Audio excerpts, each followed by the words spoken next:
সকলে দুরূদ ইব্রাহিম পড়েন। আল্লাহুম্মা সাল্লি আলা মুহাম্মাদিন ওয়া আলা আলি মুহাম্মাদ কামা সাল্লাইতা আলা ইব্রাহিম ওয়া আলা আলি ইব্রাহিম ইন্নাকা হামিদুম মাজিদ। আল্লাহুম্মা বারিক আলা মুহাম্মাদিন ওয়া আলা আলি মুহাম্মাদ كما باركت على إبراهيم وعلى آل إبراهيم إنك حميد مجيد। সকল প্রশংসার মালিকানা কার? আপনারা কি আল্লাহর সাথে রাগ করে আছেন? এটা কোন থানা? পাটগ্রাম থানা। তা আওয়াজটা ছোট হবে না বড় হবে?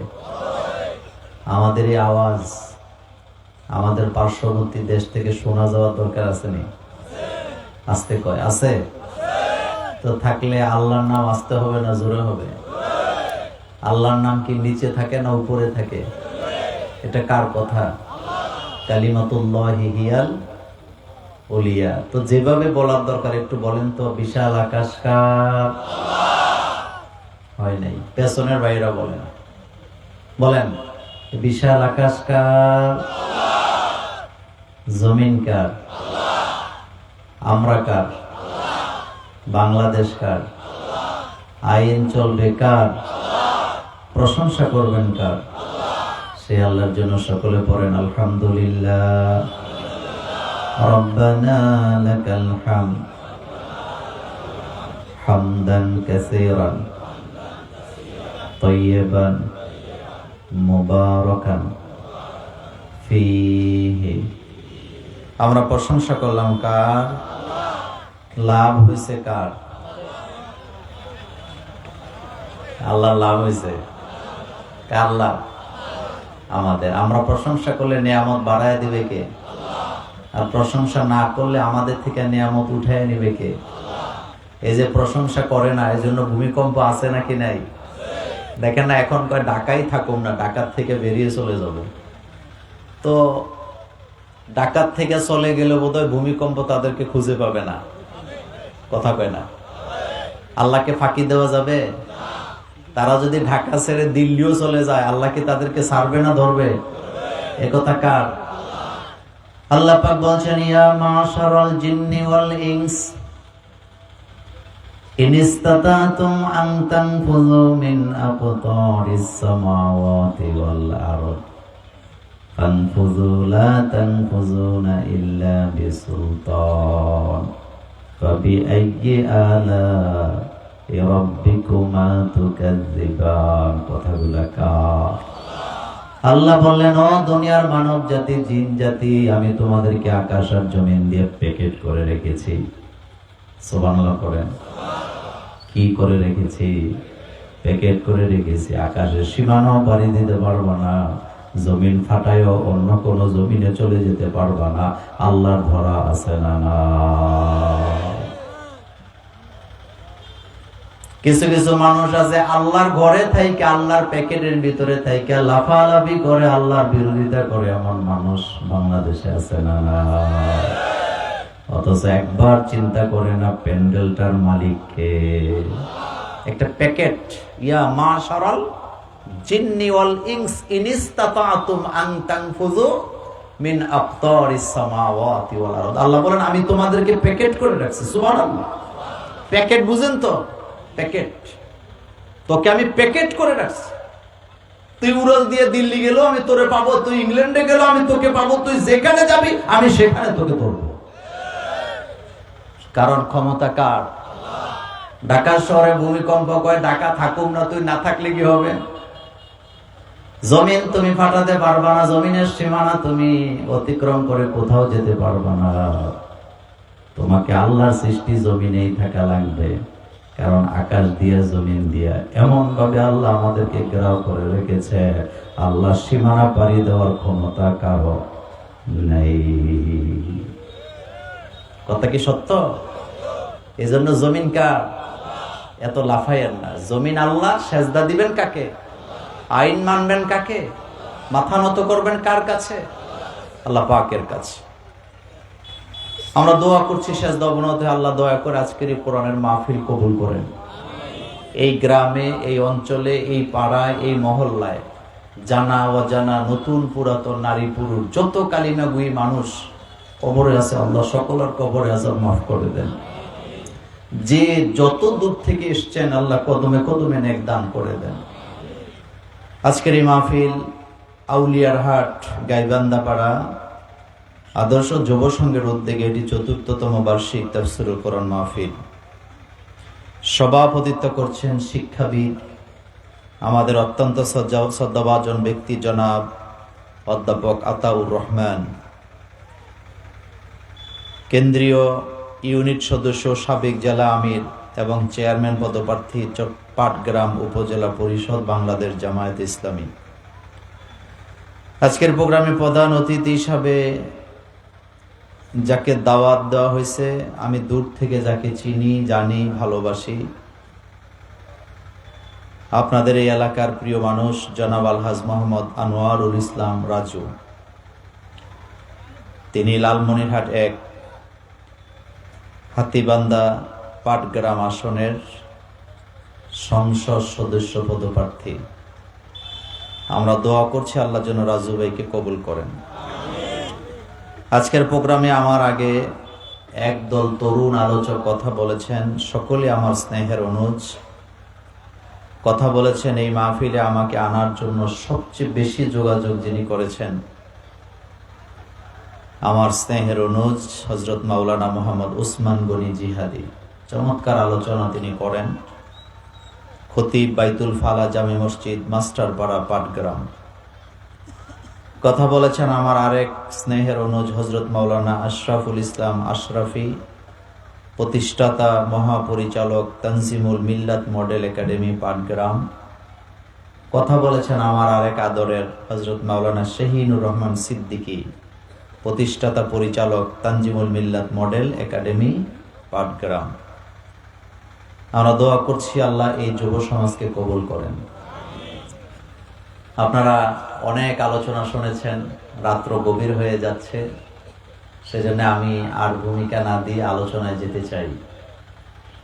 বলেন তো আমাদের হাতে কি? একটু মহব্বত করে বলেন না, এটা কি? কোরআন। একটা প্রশ্নের জবাব চাই। এই যে কোরআন আল্লাহ নাযিল করলেন, এটা কি জীবিত মানুষের জন্য না মরা মানুষের জন্য? মরা মানুষের কোরআনের কোনো দরকার আসেনি। কোরআন দরকার কাদের? এই কোরআনের একটি আয়াতও কি আল্লাহ মৃত মানুষের জন্য নাযিল করছেন? পুরা কোরআনটা আল্লাহ কাদের জন্য নাযিল করছেন? জীবিত। কোরআন নাযিল হয়েছে মানুষের জন্য। আল্লাহ পাক বলছেন আর রহমান আল্লামাল কোরআন খলাকাল ইনসান আল্লামাহুল বায়ান। তিনি দয়ালু, যিনি তোমাদেরকে কি শিক্ষা দিয়েছেন? কোরআন। একজন মুমিনের জীবনে যত শিক্ষাই সে নেই, কোরআন যদি শিক্ষা না নেয় তাহলে সে শিক্ষিত হতে পারে নাই। সে অশিক্ষিত, সে মূর্খ, সে গণ্ডমূর্খ, সে আবু জাহিলের ছাত্র। আবু জাহিলের কি? আবু জাহিলের জ্ঞান কম ছিল না বেশি ছিল? বেশি ছিল। তার নাম ছিল আবুল হেকাম, জ্ঞানীদের বাপ। কিন্তু তার মধ্যে কোরআন না থাকার কারণে,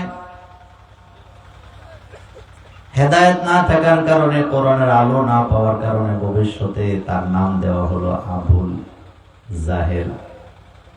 আবু জাহেল মানে হলো জাহেলের পিতা। তার মানে ডিগ্রি নিলে হবে না, কোরআন পড়া জানা থাকতে হবে। কোরআন যারা পড়ে নাই, ডিগ্রি নিয়েছে, তারা নিজেদেরকে শিক্ষিত দাবি করার কোনো অধিকার নাই। আমার কলিজার বাইরে, কোরআনটাকে আল্লাহ জীবিত মানুষের জন্য নাযিল করেছেন। পুরা কোরআনটাকে যদি আপনি তন্ন তন্ন করে খুঁজতে থাকেন, একটা আয়াত আপনি দেখাতে পারবেন না যে আয়াতটা আল্লাহ মরা মানুষের জন্য নাযিল করেছেন। এরপর আফসোস আমাদের দেশে, জীবিত মানুষেরা যত না কোরআন পড়ে, জীবিত মানুষের জন্য যত না কোরআনের তালিমের আয়োজন করা হয়, কোন কোন জেলায় মরা মানুষের জন্য তার চেয়ে বেশি কোরআনের খতমের ব্যবস্থা আছে না?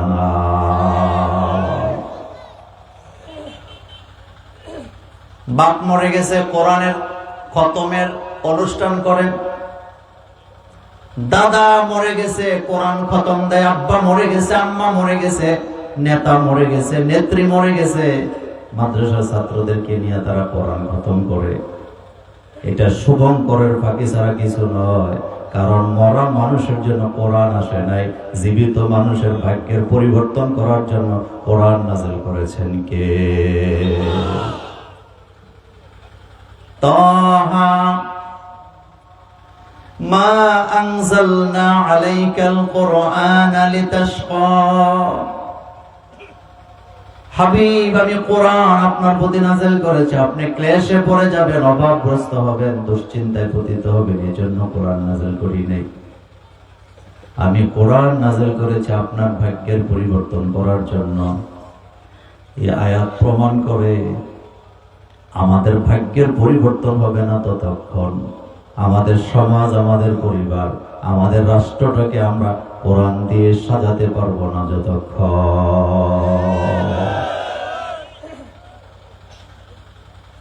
আমাদের বাংলাদেশের অতীতের কিছু বুদ্ধিজীবীরা মানুষের মধ্যে একটা ভয় ঢুকায় দিয়েছেন।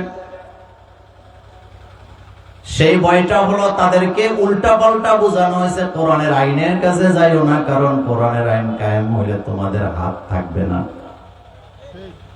কথা কন না কেন? যে সমস্ত নারীরা বোরকা পরলে, নিকাব পরলে শ্বাস বন্ধ হয়ে যায়, এমন নারীও বাংলাদেশে আছে না নাই? কথা কন না কেন?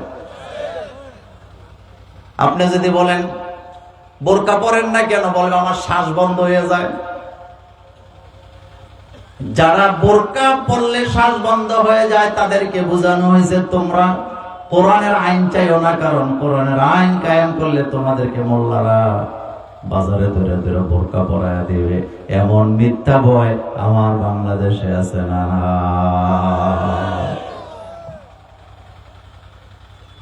এই ব্যাপারে লম্বা কথা বলতে চাই না, দুইটা কথা বলে দিয়ে যাই। এক নাম্বার কথা হলো, ইসলামের মৌলিক একটা কথা আছে, লা ইকরাহা ফিদ্দিন। দিনের ব্যাপারে বাড়াবাড়ি আমরা করি না, আল্লাহ আমাদেরকে বাড়াবাড়ি শিখায় নাই। বিশ্ব নবীকে আল্লাহ বলছেন লাস্তা আলাইহিম বিমুসাইতির। নবী, আপনাকে আমি দুনিয়াতে বদমেজাজি দারোগা করে পাঠাই নাই, পুলিশ অফিসার করে পাঠাই নাই। আপনি মানুষকে পিটায় হেদায়েত দেওয়ার দরকার নাই, আপনার দায়িত্ব হলো দাওয়াত দিবেন। হেদায়েতের মালিকানা কার? আমার কলেজের ভাইয়েরা, ভয় ঢুকানো হয়েছে কোরআন ওয়ালাদেরকে যদি তোমরা ক্ষমতায় বসাও তোমাদেরকে জোর করে বোরকা পরাবে, জোর করে পর্দায় বসাবে, ঘরের ভিতরে বসায় রাখবে। অথচ বাংলাদেশের প্রত্যেকটা ইসলামী আন্দোলনের কর্মীদের বাসায় ঘরের মহিলারা বিভিন্ন চাকরিজীবীতেও আছে না?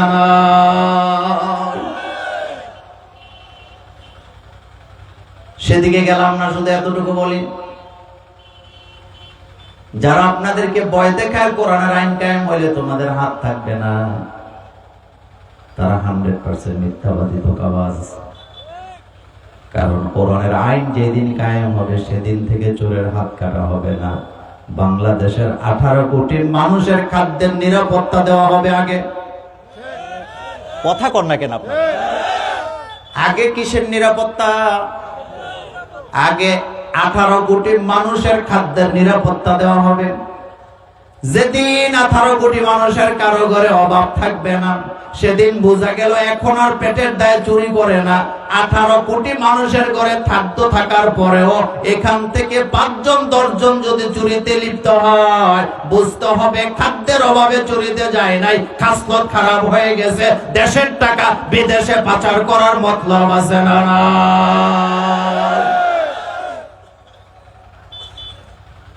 বাংলাদেশে যারা গোশ খায়, একজন গোশখোর আপনি পাবেন না যে সে খাদ্যের অভাবে গোশ খাইছে, ঘরে বাজার করতে পারে না দেখে গোশ খাইছে, একজনও পাবেন না।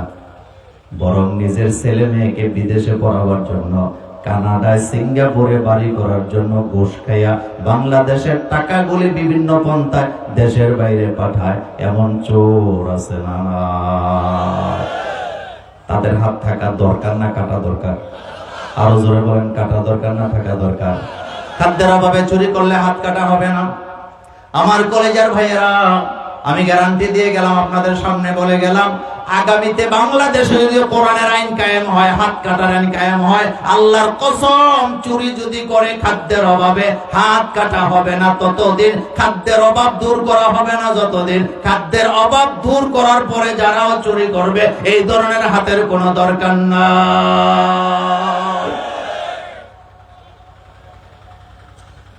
আপনার কি আমার সাথে একমত? আর একমত? এই আইনটা বাংলাদেশে কায়েম হওয়া এখন সহজ করে দিছে কে? ইরানে বিপ্লব হয়েছে, রক্ত লাগছে। আফগানিস্তানে বিপ্লব হয়েছে, রক্ত লাগছে। মদিনায় রাষ্ট্র কায়েম হয়েছে, রক্ত লাগছে, জেহাদ লাগছে, তরবারি লাগছে। কিন্তু বর্তমান বাংলাদেশে ইসলামের আইন কায়েম করতে তরবারিও লাগবে না। আপনারা কি আমার ভাষা বুঝেন? বাংলাদেশে কোরআনের আইন কায়েম করতে তরবারির দরকার নেই, জেহাদের দরকার নেই, মারামারির দরকার নেই, রক্তপাতেরও দরকার নেই। শুধুমাত্র একটা সিল যদি আমরা কোরআনুল্লাহদের পক্ষে মারতে পারি, আগামের সংসদ হবে আল কোরআনের সংসদ। রাজি আছেন? আরো জোরে বলেন, রাজি আছেন? কারা কারা রাজি আছেন? দুই হাত তুলে আমার আল্লাহকে দেখাও।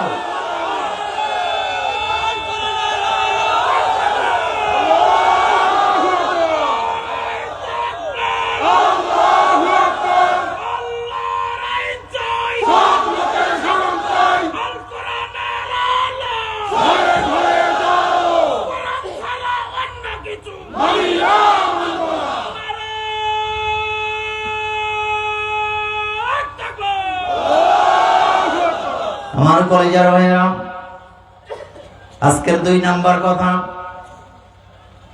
কাদিয়ানীরা কি? আজকে কয় কাদিয়ানীরা কি?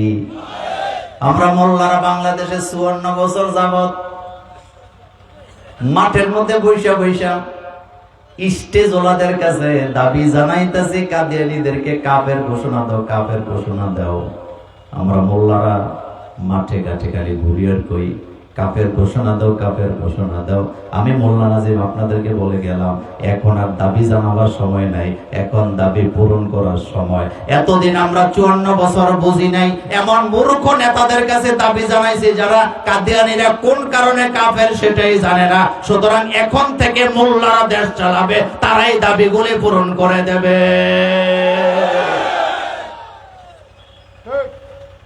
দরকার আসেনি? আরো জোরান দরকার আসেনি?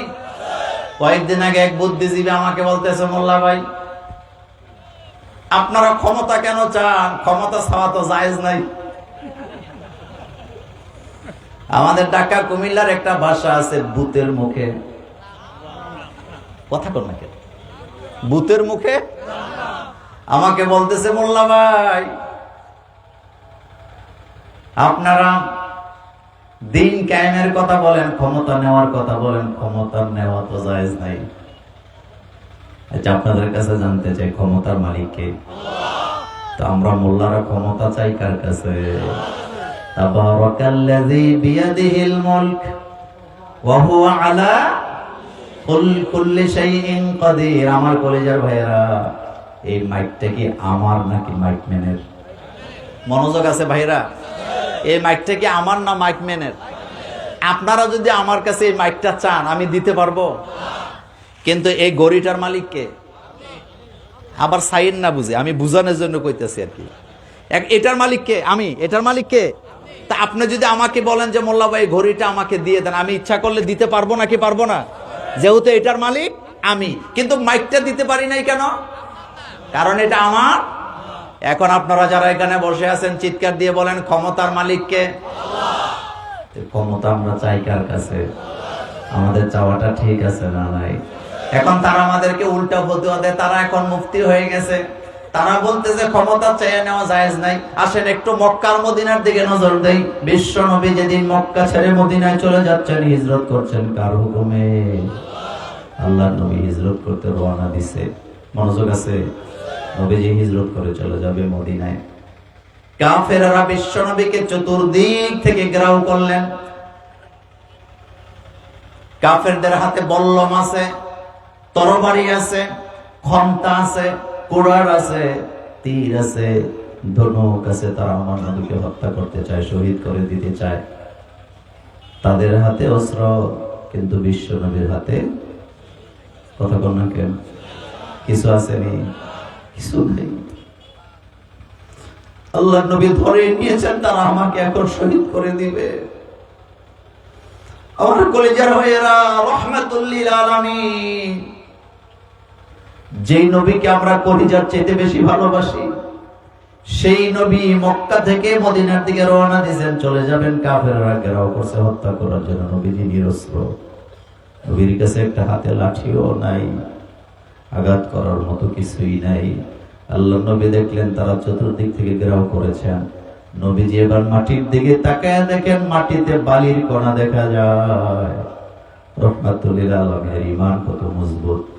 তিনি বুঝে গেছে আল্লাহ চাইলে বালির কণাকে তরবারি চেয়ে শক্তিশালী করে দিতে পারে।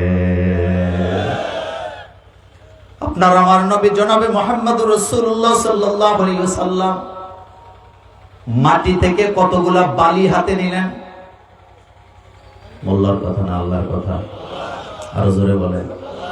কতগুলা বালি হাতে নিয়ে আল্লাহর নবী পড়তেছে ইয়াসিন ওয়াল কুরআনিল হাকীম ইন্নাকা লামিনাল মুরসালিন আলা সিরাতিম মুস্তাকিম। কতগুলো আয়াত তেলাওয়াত করে আমার নবী বালিগুলোকে ছুড়ে দিলেন। তাদের হাতে অস্ত্র আছে নি? রাসূলের হাতে কি? জোরে কোন। নবীজি সূরাতুল ইয়াসিন তেলাওয়াত করলেন, প্রথম দিকের কিছু আয়াত। কোন কোন তাফসীরে আছে লা ইউবসিরুন পর্যন্ত নবীজি তেলাওয়াত করলেন। বালিগুলোকে চতুর্মুখে ছেড়ে দিলেন। আল্লাহ রাব্বুল আলামিন এই বালিগুলোকে এত শক্তিশালী বানায়া দিয়েছে, প্রত্যেকটা বালির কণার আঘাতে কাফেরদের চোখের অবস্থা এমন হয়েছে, তারা আমার নবীকে আঘাত করা তো দূরের কথা, আমার নবীর চেহারা মোবারক তারা দেখতে পারল না। অস্ত্র ছাড়া বিজয় দিলেন কে? কিন্তু পরবর্তী সময় আমার আল্লাহ বলতেছেন, মা রমাইতা ইয রমাইতা ওয়ালাকিন্নাল্লাহ রামা। নবী আপনি মারেন নাই যখন আপনি মারছিলেন।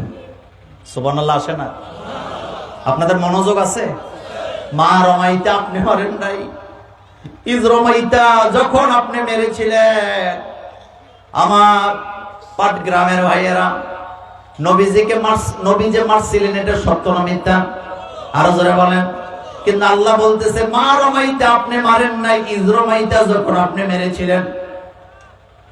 কেমন চমৎকার কথা! আমার আল্লাহর কথার মধ্যে কত কৌশল। এরপরে আল্লাহ জবাব দিচ্ছেন, ওয়ালাকিন্নাল্লাহ রামা। নবী আপনি মারেন নাই, যখন আপনি মেরেছিলেন আল্লাহ নিজের হাত দিয়ে মেরেছে। আল্লাহু আকবার বলো। কথা আমার এটা না, আগে শোনেন।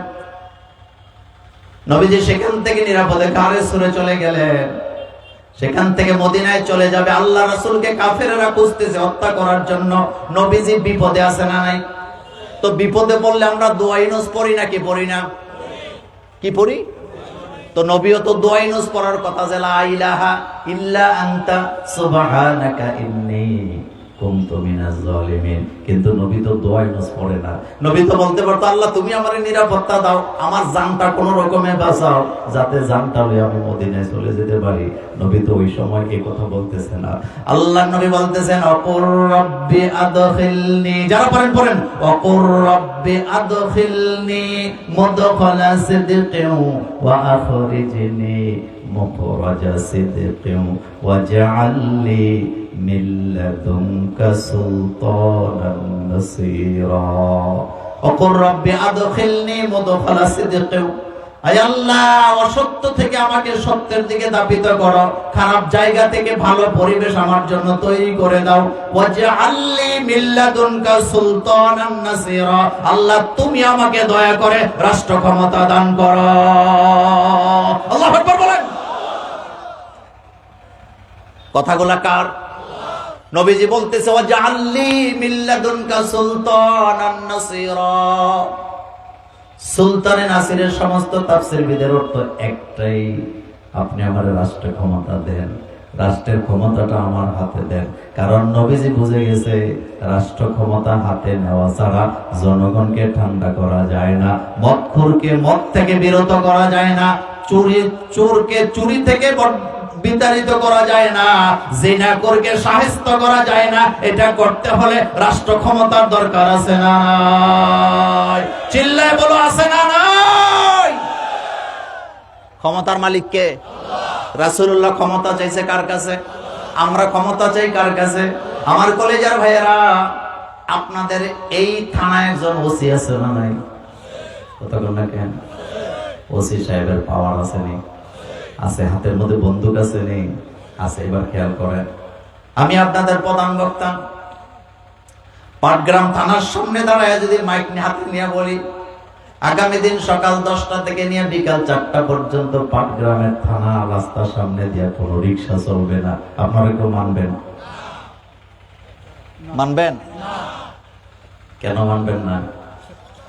কারণ আমার হাতে কি নাই? আমার মুখের মধ্যে পাওয়ার আছে, ওয়াজ করতে পারি, কিন্তু আমার হাতে কি নাই? শাস্তি দেওয়ার ক্ষমতা। এখন আপনাদের কাছে জানতে চাই, আপনাদের ওসি সাহেব যদি সেখানে দাঁড়ায় বলে এই পাটগ্রামের থানার সামনে দিয়ে আগামী দিন সকাল 7টা থেকে নিয়ে বিকাল 5টা পর্যন্ত একটা ব্যাটারি চালিত অটোরিকশা চলবে না, এখন মানতে বাধ্য নাকি বাধ্য না? আইন অমান্য করলে শাস্তি আছে না নাই? এটাকে বলা হয় আরবিতে সুলতানে নাসির। যার হাতে শাস্তি দেওয়ার ক্ষমতা থাকে, যার হাতে আইন থাকে, যার হাতে নির্বাহী ক্ষমতাটা থাকে। সুতরাং আগামীতে যদি আমরা বাংলাদেশে আলেম ওলামার হাতে নির্বাহী ক্ষমতা দিতে পারি, আলেমরা কাদিয়ানীদেরকে কাফের ঘোষণার জন্য দাবি করাবার দরকার নাই, সংসদে অটোমেটিক আইন পাস হয়ে যাবে। কথা ঠিক কিনা মুসলমান? আমার কলেজের বাইরে এখন আপনাদেরকে একটা কষ্ট দিতে চাই, কথার কষ্ট। সেই কষ্টটা হলো কাদিয়ানীদেরকে আমরা কেন কাফের বলি? কারণ কোরআনের একটা আয়াত তারা মানে না, মা কানা মুহাম্মাদুন আবা আহাদিম মির রিজাল ওয়ালাকির রাসূলুল্লাহ ওয়া খাতামান নাবিয়্যিন। কোরআনের একটা আয়াত তারা মানে না, আমার নবীকে তারা শেষ নবী মানে না। এই জন্য পৃথিবীর সমস্ত আহলুল সুন্নাত ওয়াল জামাতের আলেমরা, সাধারণ মানুষেরা, তাদের বিরুদ্ধে ফতোয়া আছে। তারা কি এত আস্তে কোন কেন? কয়টা আইন মানে নাই? এখন আসেন একটু ইবলিশের দিকে নজর দেই। আল্লাহ পাক বলছেন মা মানাক, ও ইবলিশ তোরে কোন জিনিসে মানা করলো? যখন আমি তোমাকে বলেছিলাম উসজুদু লি আদম, আদমকে সেজদা করো, কে তোমারে মানা করলো? এবার ইবলিশ শয়তান দম্ভ করে বলতেছে আনা খায়রুম মিনহু, আমি তার চাইতে ভালো। খালাকতানি মিন নার ওয়া খালাকতাহু মিন তিন, আপনি তারে বানাইছেন মাটি দিয়া, আমারে বানাইছেন আগুন দিয়ে, আমি তার চাইতে ভালো, এজন্য তাকে আমি সেজদা করতে পারি না। অহংকার আছে নি? আরো জোরে বলেন, অহংকার আছে না নাই? তো শয়তান এখানে হুকুম অমান্য করছে আল্লাহর কয়টা? এজন্য আল্লাহ বলছেন আবা ওয়াস্তাকবারা ওয়া কানা মিনাল কাফিরিন, সে কাফের হয়ে গেছে, লানতের জিনজির তার গলায় পরানো হয়েছে। আমি কথাটা লম্বা করতে চাই না। কাদিয়ানীরা আল্লাহর একটা হুকুম অমান্য করার কারণে তারা যদি কাফের হয়, অবশ্যই তারা কাফের। শয়তান যদি আল্লাহর একটা হুকুম অমান্য করার কারণে কাফের হয়, অবশ্যই সে কাফের। সুতরাং আমরা যারা নিজেদেরকে মুসলমান দাবি করে আল্লাহর জমিনে আল্লাহর কোরআনের বিচার মানি না, আইন মানি না, ফয়সালা মানি না, আমাদের মধ্যে যারা এটা মানবে না তারা কি? আর আস্তে কোন তারা কি?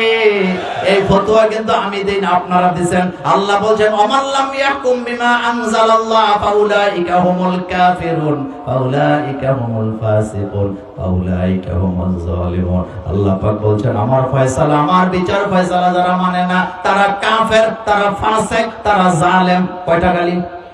আর জোরে বলেন কয়টা গালি? সুতরাং আগামীতে আমরা যতদিন দুনিয়াতে বেঁচে থাকবো, এই ফাসেক আমাদের নামের সাথে যেন না লাগে, কাফের যেন না লাগে, জালেম যেন না লাগে। আল্লাহর কোরআনের পক্ষে আছি না নাই? চিল্লায় বলেন আছি না নাই? দুই হাত তুলেন আমার আল্লাহকে দেখায়া দেন।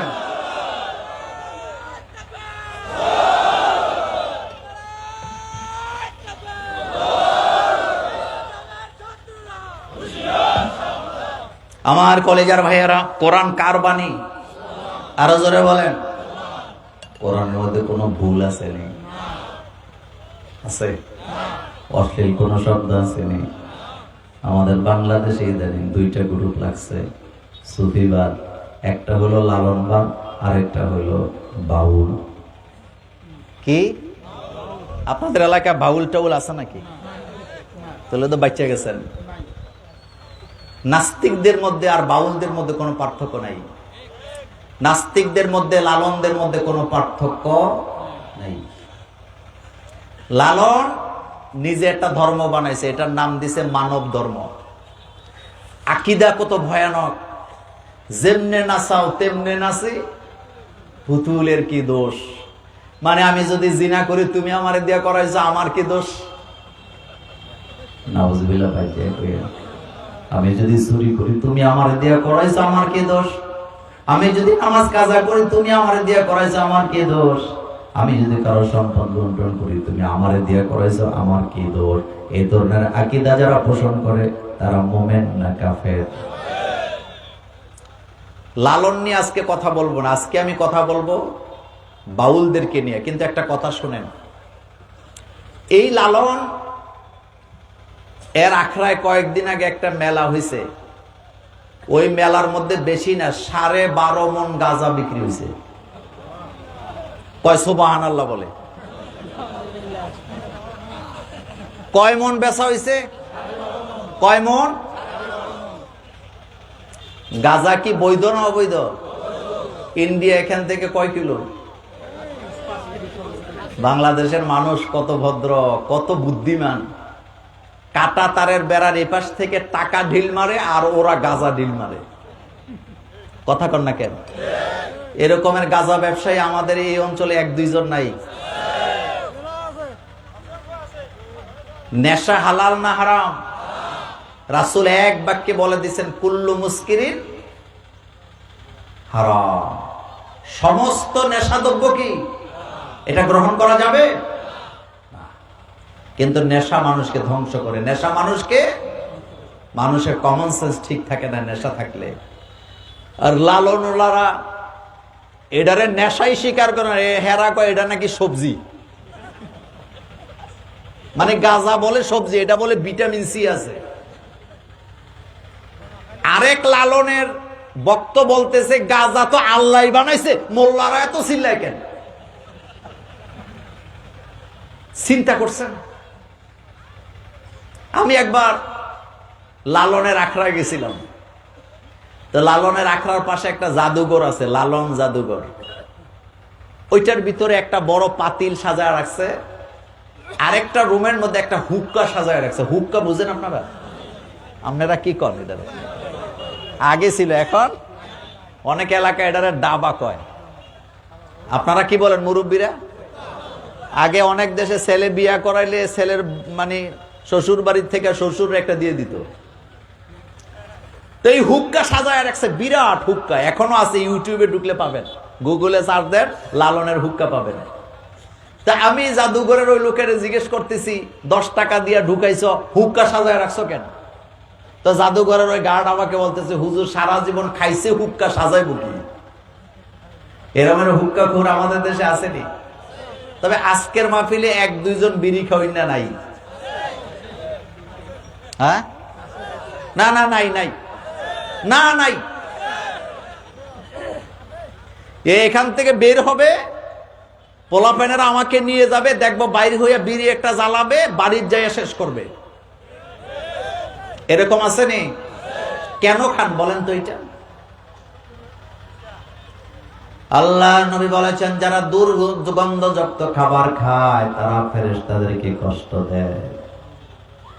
কাদেরকে কষ্ট দেয়? আরো জোরে কর না। একজন সাহাবা কাঁচা পেঁয়াজ খেয়ে মসজিদে ঢুকছে।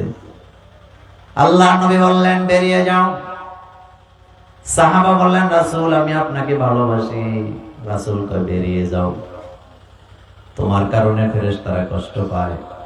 সাহাবা আবার বললেন রাসূল আমি আপনাকে ভালোবাসি। সাহাবা যেতে চায় না। আল্লাহর নবী বললেন যাও, তুমি তোমার মুখ পরিষ্কার করে আসো, কারণ তোমার কারণে রহমতের ফেরেশতারা কষ্ট পায়। সুতরাং যারা বিড়ি খায় তারা কাদেরকে কষ্ট দেয়? আরো জোরে কর না। তবে বউরে বোধহয় দেয় না। এই যে আপনি বিড়ি খান, আপনার ওয়াইফ কি এটা পছন্দ করে আপনি মনে করেন? সে এক ধরনের জেল খাটতেছে আপনার সংসার করতে। আপনি জিজ্ঞেস করেন আজকে যে আমাদের এলাকায় মোল্লা ভাই আসছিল, উনি বলছেন আমার বিড়ির কারণে নাকি তুমি জেলের মতো কষ্ট পাও। সে হাসি দিয়ে বলবে 100% সত্য কথা। কারণ যে যেটা খায় না ওইটার গন্ধ কি তার কাছে মেশকো আম্বরের মতো লাগে নাকি? পৃথিবীতে যেই 10টা দেশ সুখীর তালিকায় আছে তার ভিতরে ভুটান হলো একটা, আমাদের পার্শ্ববর্তী কাছাকাছি দেশ। কোন দেশ? ভুটানে আমি 9 দিন ছিলাম। কয়দিন? একটা মানুষকে আমি রাস্তাঘাটে সিগারেট বিড়ি খাইতে দেখিনি, অথচ দেশটা 32। আর আমার দেশে বিড়ি খাইলে 100 টাকা জরিমানা, কিন্তু পুলিশ ভাইয়েরা জরিমানা করবো কি নিজেই ড্রেস পরে বিড়ি টানে, এমন পুলিশ বাংলাদেশে আছে না? কুমিল্লাতে এক পুলিশ রাস্তায় দাঁড়িয়ে ইউনিফর্ম পরে বিড়ি টানতেছে, ট্রাফিক পুলিশ। তা আমি সামনে দিয়ে যে কইলাম আসসালামু আলাইকুম, উনি বিড়ি পেছনে নিয়ে কয় হুজুর ওয়ালাইকুম সালাম। কিন্তু মুখের দুয়া লুকানো যায়নি। আমি কইলাম 100 টাকা দেন। কত? উনি হাইসা কয় হুজুর কেন? আমি কই যে খাইতেছে। কয় হুজুর আল্লাহ তো এটা মাহফিলে কইেন না। ঢাকা গাজীপুর কোনাবাড়িতে মাহফিল করতেছিলাম। কোথায়? তো একটা সময় গেছে আমরা ওয়াজ করতে আইলে প্রধান অতিথি আমাদেরকে আগে সবক দিত। মানে উনি প্রধান অতিথি, আমরা প্রধান বক্তা, কিন্তু উনি আমাদের আগে ওয়াজ শিখায় দেয়। এমনি এমনি বলবেন, এই কথা বলা যাবে না। এরকম একটা সময় গেছে নি? আপনাদের এলাকায় বোধহয় যায় নাই। তো আমার ডান পাশে দাঁড়ায় প্রধান অতিথি বক্তৃতা দিতেছে। মোল্লা ভাই আপনি তো ভালোই ওয়াজ করেন, হাইসা হাইসা কথা বলেন, তা এই কথাগুলো বললেন না। তা আমি ওনার দিকে তাকায় আছি, দুর্বল পয়েন্ট খুঁজতেছি। খুঁজতে খুঁজতে দেখি ওনার বাম পকেটের মধ্যে সিগারেটের প্যাকেট দেখা যায়। পাতলা পাঞ্জাবি। নেতারা তো কি পরে দেখবেন, বাংলাদেশে ম্যাক্সিমাম দুর্নীতিবাজ নেতা পাতলা পাঞ্জাবি পরে, কারণ হেতের গায়ের মধ্যে চর্বি আসেনি। আমি যখন বাম পকেটে সিগারেটের প্যাকেট দেখছি, আমি এটা টিপ দিয়ে ধরছি। ধরার পরে আমার কানের কাছে মোকান না কয় মোল্লা ভাই আল্লাহর দোয়াই লাগে বেজ্জতি করেন না। কোরআন যারা মানে না, ইসলামের বিরোধিতা যারা করে জায়গায় জায়গায় তাদেরকে লাঞ্ছিত অপমানিত করে কে? আর কোরআন যারা মানে তাদের সম্মান সব জায়গায় আছে না? বিড়ি খায় যারা, তারা কাকে কষ্ট দেয়? কথা কয় না, এখন আর কয় না। 2 নম্বরে কষ্ট দেয় কাকে? আল্লাহর নবী বললেন তুমি বেরিয়ে যাও, মুখ পরিষ্কার করো। আল্লাহ কোরআনের আয়াত নাযিল করে জানায় দিলেন, ইয়া বানি আদম খুযু যিনাতাকুম ইনদা কুল্লি মসজিদ। ও বনি আদমের সন্তানেরা, যখন মসজিদে যাবা পরিষ্কার পরিচ্ছন্ন হয়ে পরিপাটি হয়ে সাজুগুজু করে মসজিদে আসবা। আউলা কেশ বাউলা বেশ নিয়ে মসজিদে আসা যাবে না। কিন্তু বাউলদের মধ্যে আউলা কেশ বাউলা বেশ আছে না? বাউলদের ব্যাপারে আপনাকে একটা সতর্ক করে যাই, যারা বাউলদের আধ্যাত্মিক গানকে আধ্যাত্মিক বলেন, এই আউলা ভাউলা আউলের আধ্যাত্মিক গান গায় না, বরং তারা ক্যান্সারের মতো আমাদের ঈমানকে তারা ধ্বংস করে দেয়। বাউল গানের মধ্যে অশ্লীলতা আসেনি? বাউল গান মানেই অশ্লীলতা। আপনি শুনবেন, আপনি দেখবেন। যদি আপনি এই উদ্দেশ্যে দেখেন যে আসলে তারা বলেটাকে, আপনি দেখবেন। আজকে এক বাউলের বক্তব্য শুনতেছিলাম আসার আগে এখানে, কত বড় জঘন্য এরা, খেয়াল করেন। সে বলতেছে যে আল্লাহ পাক আদমকে বলছে, আল্লাহ পাক ফেরেশতাদেরকে বলছে উসজুদু লি আদম, তোমরা আদমকে সেজদা করো। তো ফেরেশতারা বোধহয় তখন আদমকে সেজদা করার সময়, যেহেতু আমরা আল্লাহকে সেজদা করার সময় বলি আল্লাহু আকবার, বলি কি না? কথা কন না কেন? আমরা আল্লাহকে সেজদা দেওয়ার সময় কি বলি? কিন্তু এই বাউল তিরস্কার করে বলতেছে, ঠাট্টা করে বলতেছে যে আমরা যেহেতু আল্লাহকে সেজদা করার সময় বলি আল্লাহু আকবার, তো ফেরেশতারা যখন আদমরে সেজদা করছিল, আদমরা বোধহয় বলছে কি বলে, ফেরেশতারা বোধহয় বলছিলেন আদম হু আকবার। গত কয়েকদিন আগে এক বাউলকে অ্যারেস্ট করা হয়েছে। সে কত জঘন্য কথা বলেছেন, তার জঘন্য কথাগুলো আমি মাঠে ময়দানে বলতে চাই না, যেহেতু কথাগুলো রেকর্ড হয়। এক পর্যায়ে সে বললেন আল্লাহর নাকি কথা ঠিক নেই, আল্লাহ নাকি সকালে এক কথা বলে বিকালে এক কথা বলে। এটা বলতে যায় আমার রবের ব্যাপারে বেয়াদব এমন শব্দ চয়ন করেছেন। এক পর্যায়ে সে বললেন যে সকালে এক কথা বলে বিকালে এক কথা বলে, তার এটা মুখ নাকি? এই শব্দ তো আমি বলতে চাই না, আপনাদের মনোযোগ আছে? সে কি বলছে? হ্যাঁ, যে এটা কি মুখ না অন্য কিছু? আপনাদের কাছে জানতে চাই, এ কথা যারা বলে তাদের দুনিয়াতে বাঁচার কোনো অধিকার আসেনি? এত আসতে বলেন কেন আসেনি? বাংলাদেশ সাম্প্রদায়িক সম্প্রীতির দেশ, এখানে আমরা মিলেমিশে বাস করি, আমরা কেউ কারো গায়ে আঘাত করি না, আমরা কাউকে মারি না, কাউকে হত্যা করি না, এখানে আমরা বোমা মারি না। গত 1 বছরে বাংলাদেশে কোথাও বোমা নাটক আসেনি, কিন্তু আলেম ওলামারা মাঠে ময়দানে আছে নাকি নাই? আরো জোরে বলেন আছে নাকি নাই? সুতরাং আল্লাহর ব্যাপারে যারা বাজে মন্তব্য করে, তাদের জিহ্বাকে তাদের মুখে রাখার কোনো অধিকার নাই। আর তাদের পক্ষ যারা নেবে তারাও কাফের, তারাও মুরতাদ, তাদের সাথে আমাদের কোনো সম্পর্ক নাই। আপনি মুসলমান, আপনি এই কথা বরদাস্ত করতে পারবেন? আল্লাহ আল্লাহ রাসূলকে নিয়ে যদি কেউ বাজে কথা বলে, আমাদের রক্ত ঠান্ডা থাকে না, গরম হয়ে যায়? আরো জোরে বলেন। আরো জঘন্য জঘন্য কথা। এক বাউল আমাকে বলতেছে যে তোমরা যে সূরা লাহাব দিয়ে নামাজ পড়ো, অর্থাৎ তাব্বাত ইয়াদা সূরা দিয়ে নামাজ পড়ো, তোমাদের নামাজ হবে না। ছাত্র জীবন বুঝি নাই, বললাম কেন হবে না? কয় তুমি নামাজে দাঁড়াইছো, আরেকজনের বদদোয়া দাও কেন? আপনারা আমার ভাষা বুঝেন? মানে শয়তান কত প্রকারও কি কি আপনি দেখলে, বাউলদেরকে দেখলে বুঝবেন। মানে কোন জায়গায় তার, উনি আমারে বলতেছে তোমরা যে কোরআন পড়ো, তোমাদের এই কোরআনের শুরুতেই আছে জালিকাল কিতাব, এটা হলো জাল কিতাব। নাউজুবিল্লাহ, বাড়ির যায় কইেন। সে কি বললে যে তোমরা যে সূরা লাহাব দিয়া মানে তাব্বাত ইয়াদা এটা যে পড়ো নামাজে, তোমাদের নামাজ হবে না, কারণ তোমরা নামাজের মধ্যে আরেকজনকে কি দাও? বদদোয়া দাও। এখন আপনারা যারা আমার সামনে বসে আছেন, সূরা লাহাব দিয়া নামাজ পড়লে নামাজ হবে নাকি হবে না? আস্তে কয়, হবে নাকি হবে না? কোনো সন্দেহ আছে? কেন হবে তার কারণ শোনেন। আল্লাহ পাক কোরআনুল কারীমে আমাদেরকে হুঁশিয়ার করেছেন, সতর্ক করেছেন, যারা আমি আল্লাহর শত্রু তারা তোমাদেরও শত্রু, যারা আমার নবীর শত্রু তারা তোমাদেরও শত্রু, তাদের সাথে তোমাদের কোনো সম্পর্ক থাকতে পারে না। আবু লাহাব আগে কোসা দিছে রাসূলুল্লাহ সাল্লাল্লাহু আলাইহি ওয়াসাল্লামকে, বদদোয়াটা আবু লাহাব আগে দিছেনি?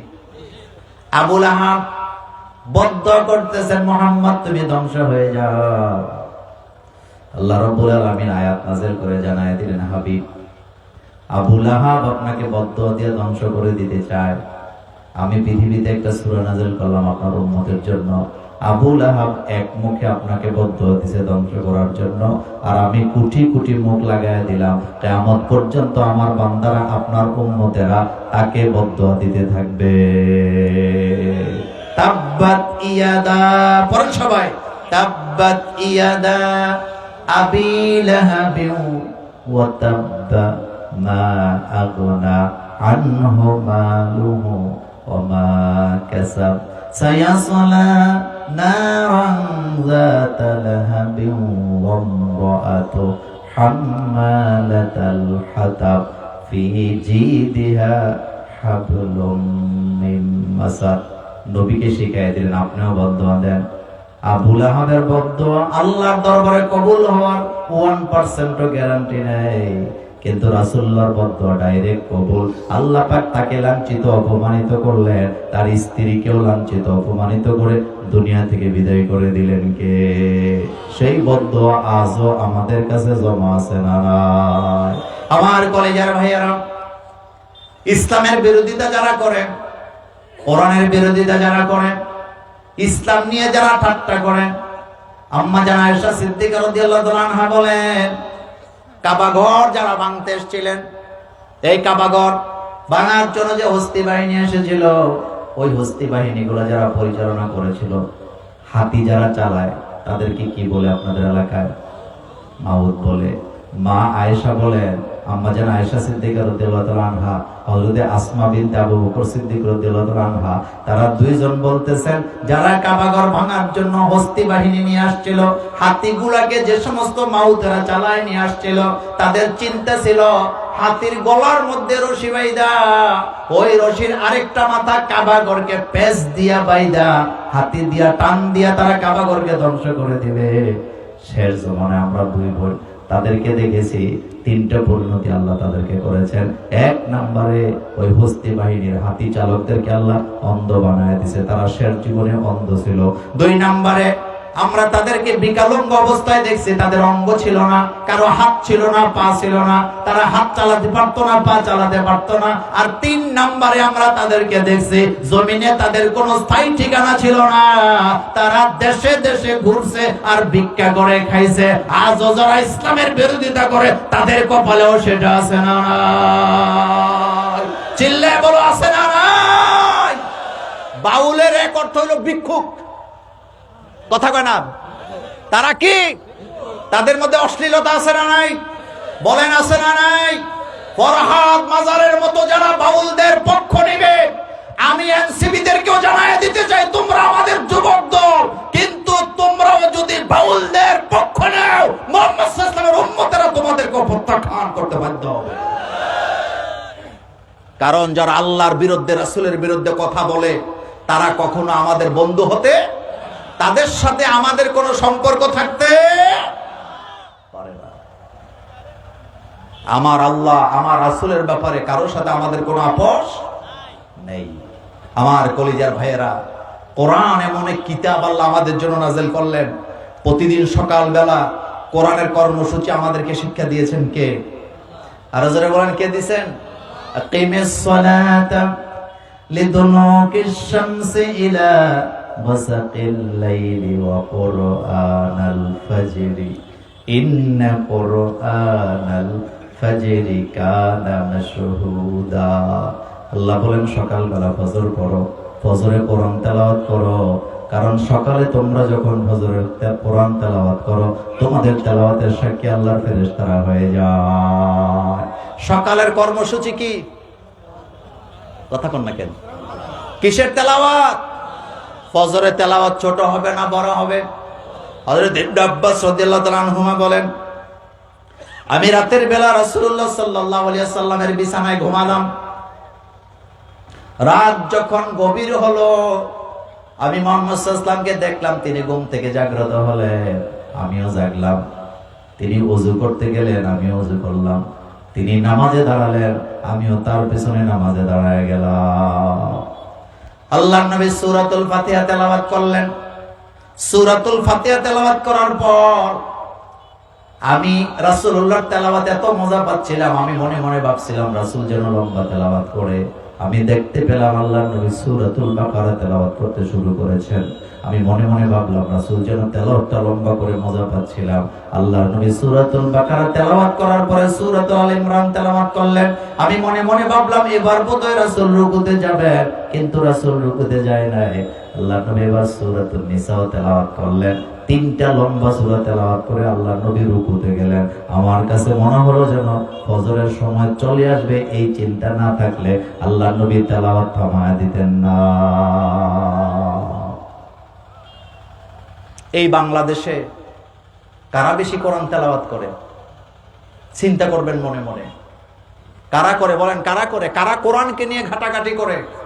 কারা কোরআনকে সবার আগে রাখে? একটা শেষ কথা বলে দিয়ে আপনাদেরকে সতর্ক করি, ইসলাম বাংলাদেশে বিজয় হবেই, হয় আমাকে নিয়ে, না হয় আমাকে ছাড়া। কথা কন না কেন? হয় আমাকে নিয়ে, না হয় আমাকে ছাড়া। এই মাঠে যারা বসে আছেন, আমাকে নিয়ে ইসলাম বিজয় হোক আমি এটা চাই, নাই আমাকে ছাড়া ইসলাম বিজয় হোক আমি এটা চাই? এখন আপনারা আপনার একটা কথার জবাব দেন। এই পৃথিবীতে আর কোন নবী আসবেন না, কিন্তু একজন নবী পৃথিবীতে আসবে, সেই নবীর নাম কি? আরো জোরে কোন? কিন্তু হযরত ঈসা আলাইহিস সালাম তিনি কি নবী হয়ে আসবেন, উম্মত হয়ে আসবে? কোন নবীর উম্মত? আরো জোরে বলেন। এই পৃথিবীতে খ্রিস্টানেরা সবচেয়ে সংখ্যা গরিষ্ঠ, তারা বেশি সংখ্যায়, আমাদের চেয়েও বেশি। আমরা মুসলমানেরা 2 নম্বরে আছি। এখন আপনাদের কাছে আমার প্রশ্ন, খ্রিস্টানদের নবীর নাম কি? কথা কন না কেন? ঈসা আলাইহিস সালাম তিনি আমাদের নবীর সত্যতা দলিল পেশ করেছেন। ইয়াতি মিন বাদ ইসমুহু আহমদ, তিনি বলে গেছে আমার পরে একজন নবী আসবেন, তার নাম হবে আহমদ। সেই ঈসা আলাইহিস সালাম আল্লাহর কাছে দোয়া করতেছে, আল্লাহ আমাকে তুমি মুহাম্মদ সাল্লাল্লাহু আলাইহি ওয়াসাল্লামের উম্মত করে দুনিয়াতে যদি পাঠাইতা। আল্লাহ বললেন, যান ঈসা, আপনার দোয়া কবুল। কিন্তু মজার ব্যাপার হলো, ঈসা আলাইহিস সালাম নবী হিসাবে আর দুনিয়াতে আসবেন না, মুহাম্মদ সাল্লাল্লাহু আলাইহি ওয়াসাল্লামের উম্মত হিসাবে দুনিয়াতে আসবেন। এখন আপনাদের কাছে আমি জানতে চাই, ঈসা নবী যদি দুনিয়াতে মুহাম্মদ সাল্লাল্লাহু আলাইহি ওয়াসাল্লামের উম্মত হয়ে আসে, তিনার কালিমা হবে লা ইলাহা ইল্লাল্লাহ মুহাম্মাদুর রাসূলুল্লাহ। তো খ্রিস্টানেরা যারা ঈসাকে নবী মানে, তারাও আমাদের দলে যোগ দেওয়ার সম্ভাবনা আছে না? এক কথায় যদি বলি, নিশ্চিত থাকেন, হযরত ঈসা আলাইহিস সালাম দুনিয়াতে আসার পরে তার নাম যখন প্রকাশ হবে, তিনি যখন মুহাম্মদ সাল্লাল্লাহু আলাইহি ওয়াসাল্লামের উম্মত বলে দাবি করবেন, তার উম্মতেরা অর্থাৎ ঈসা নবীর উম্মতেরা তখন আর ঈসাকে নবী মানবে না, তারাও মুহাম্মদ সাল্লাল্লাহু আলাইহি ওয়াসাল্লামের উম্মতে শামিল হবে। সেদিন দুনিয়াতে বিজয় ইসলামের হবে নাকি হবে না? এবার বলেন, দুনিয়াতে একজন নেতা আসবে, সেই নেতার কথা হাদিসে আছে না নাই? নেতার নাম কি? ইমাম মেহেদী। বলেন কি নাম? বাংলাদেশের ইসলামী আন্দোলনের সর্বোচ্চ নেতা একটি চমৎকার কথা আলেমদেরকে নিয়ে বলেছেন। তিনি বলেছেন, আপনারা হচ্ছেন ইমামুল হাইয়া আল মাইয়া। আপনারা জীবিত মানুষেরও ইমাম, আপনারা মৃত মানুষেরও। কথা কন না কেন? একথা সত্য না মিথ্যা? আমরা যখন জুমার নামাজ পড়তে যাই, তখন ইমাম সাহেব ইমামতি করে জীবিত মানুষের না মরা মানুষের? তাহলে তিনি সেখানে হচ্ছে ইমামুল হাইয়া। কি চমৎকার কথা! আল্লাহু আকবার। মানুষের জবান থেকে কথা বলায় কে? একটা মজার কথা বলে দিই আপনাদেরকে, যারা ইসলামের বিরুদ্ধে ফটর ফটর ফটর ফটর করে, তাদের মুখ দিয়ে আল্লাহ এমন জঘন্য কথা বাইর করে, তার লুঙ্গি ইজ্জত কোনোটাই থাকে না। আর যারা সকালে বিকালে রাতে দুপুরে সব সময় ইসলাম নিয়ে চিন্তা করে, আল্লাহ তাদের জবান থেকে এত মর্যাদাপূর্ণ কথা বের করে দেন, সারা দুনিয়া তাদের মর্যাদা বেড়ে যাবে। এজন্য ইসলাম নিয়ে কখনো বাজে বাজে কথা বলবেন না। আমাদের বাংলাদেশেও এরকমের কিছু পাগলা ইদানিং আছে নাকি নাই? আরো জোরে বলেন, আছে নাকি নাই? মায়ের চাইতে, কথা কন না কেন আপনারা? মায়ের চাইতে, আমার আম্মা বলতেন, বাবা আমার চাইতে যদি তোমার খালামণিরা তোমারে বেশি আদর করে, তাহলে বুঝবা গন্ডগোল আছে। তা আমি বললাম, মা সেই গন্ডগোলটা কি? কই মেয়েটা তোমার কাছে বিয়ে দিতেছে না। ইদানিং কিছু পাগলা ফুগলা আছে, আসেনি? মায়ের চাইতে, আরো জোরে বলেন, মায়ের চাইতে। যত আউরান আউরাও, যতই কাবা কাবা কাকা করো, যতই পাগলামি করো, লাভ নাই। আগামীর বাংলাদেশ হবে আল কোরআনের বাংলাদেশ। কাঁধে কাঁধ মিলাতে রাজি আছেন মুসলমান? দুই হাত উঁচু করেন, আমার আল্লাহকে দেখায় দেন। তাকবীর, তাকবীর দেন, তাকবীর দেন। তাকবীর দেন না কেন? তাকবীর কি বইয়া দেয় না দাঁড়াইয়া দেয়? দেন।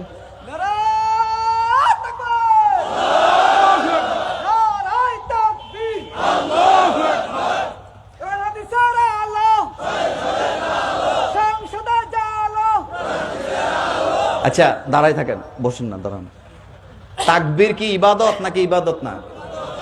সবাই তো কয় না। এটা কি রাজনৈতিক স্লোগান না, এটা ইবাদত। তাকবীর দিতে বলছে কে? ইয়া আইয়ুহাল মুদ্দাসির, দাঁড়ায় থাকেন। ইয়া আইয়ুহাল মুদ্দাসির কুম ফাআনজির ওয়া রাব্বাকা ফাকাব্বির, বলেন ওয়া রাব্বাকা ফাকাব্বির। আল্লাহ বলেন তুমি যখন তাকবীর দিবা, তাকবীর হবে কার নামে? আর জোরে বলেন কার নামে? তো তাকবীর কি ইবাদত নাকি ইবাদত না? তাকবীর ছাড়া কি ইবাদত আছে? রুকুতে তাকবীর আছে না নাই? সেজদাতে আছে না নাই? ঈদের নামাজে আছে না নাই? জানাজা নামাজে আছে না নাই? গরু কুরবানিতে আছে না নাই? জিহাদের ময়দানেও আছে না? এবার দেন।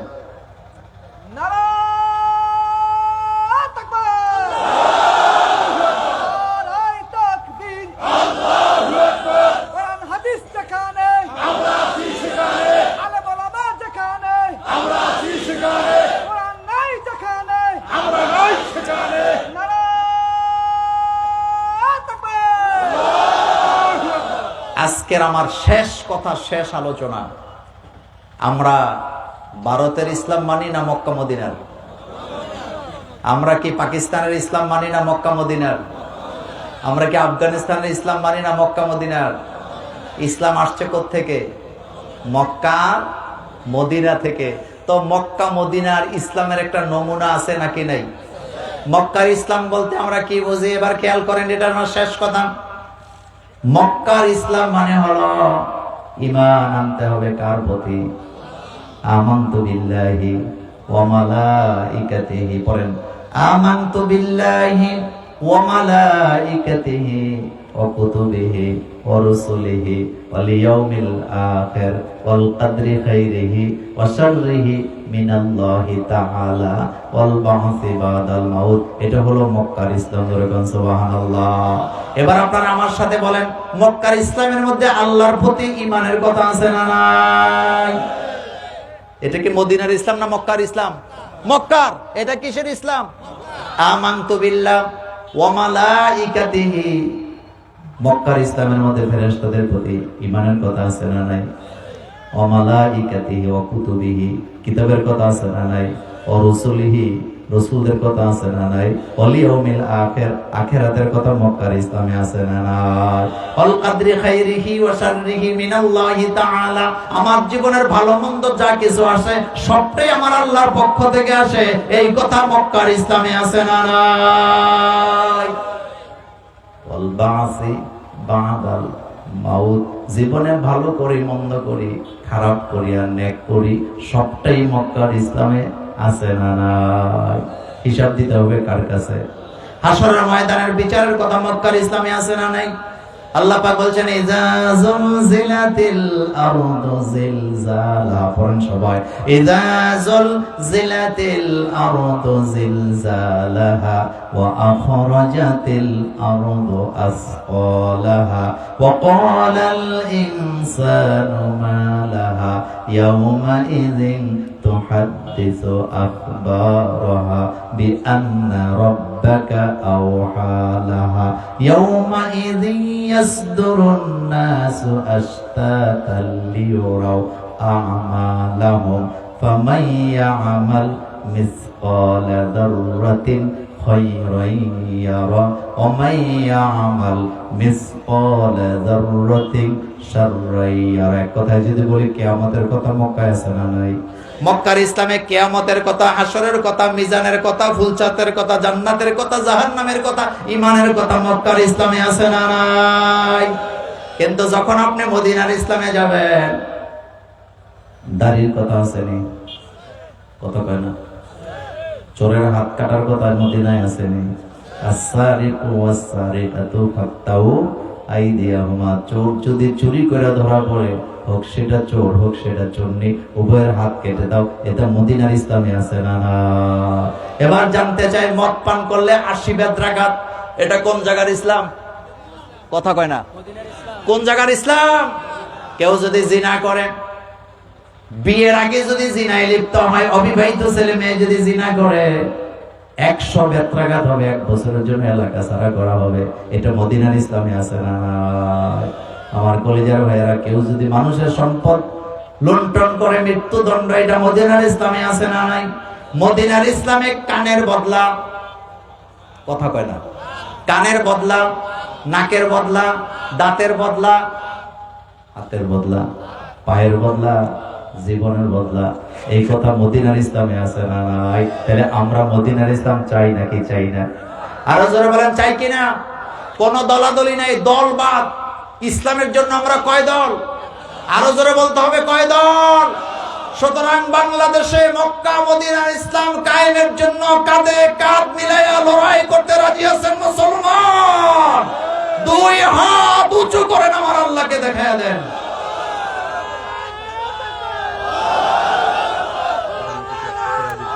কদ্দুর দূরে?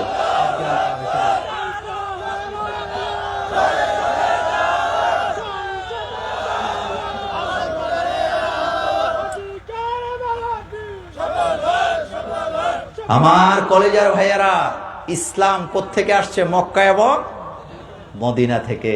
মক্কা মদিনার ইসলাম শিরিক মুক্ত ইসলাম, বেদাত মুক্ত ইসলাম। মক্কা মদিনার ইসলামের মধ্যে কোনো বেজাল। মক্কা মদিনার ইসলাম মানে হলো কোরআন আর সুন্নাহ। কি বলেন? কোরআন আর সুন্নাহ, এই দুটি মিলে হলো মদিনার ইসলাম। আল্লাহ রাসূল বলেছে, তারাকতু ফিকুম আমরাইন, আমি তো তোমাদের কাছে 2টা জিনিস জমা করে গেলাম, রেখে দিয়ে গেলাম। লান তাদিল্লু মা তামাসসাকতুম বিহিমা, এই 2 জিনিস কখনো তোমাদেরকে গোমরাহ হতে দিবে না। 1 নম্বরে কোরআন। জোরে বলেন কি? এই কোরআনকে বলা হয়েছে হেদায়েতের কিতাব। আলিফ লাম রা, কিতাবুন আনজালনাহু ইলাইকা লিতুখরিজান নাসা মিনাজ যুলুমাতি ইলান নূর।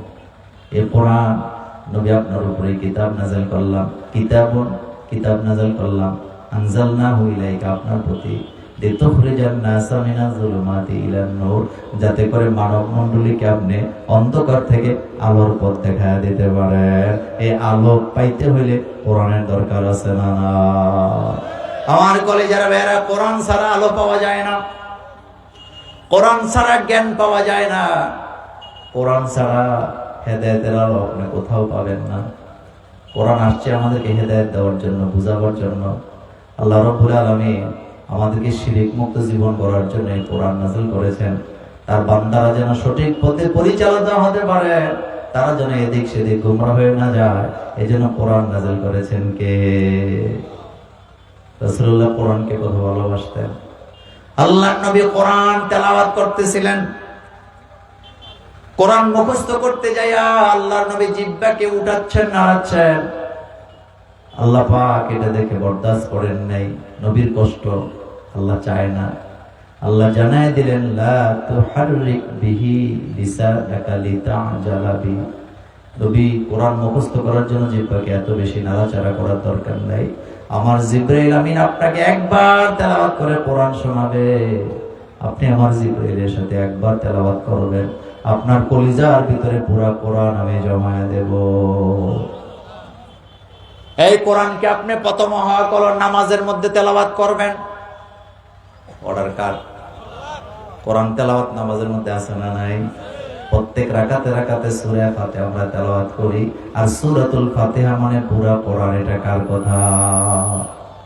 সাবআ মিনাল মাসানি বলা হয়েছে। আল্লাহ পাক বলছেন, এই কোরআন আমি হেদায়েতের বাণী হিসেবে তোমাদের কাছে প্রেরণ করেছি। এটা শুধু হেদায়েতের কিতাব নয়, এই কোরআনের মধ্যে মুমিনদের জন্য শেফা আছে নাকি নেই? এই বাংলাদেশে ইদানিং জাদুর প্রভাব আছে নাকি নাই? কালো জাদু সমানে চলছে। গতকালকে একজন আলেম আমাকে ফোন দিয়ে রাতের বেলা বলতেছিলেন যে আমার পরিবারের এক লোককে কালো জাদু করা হয়েছে।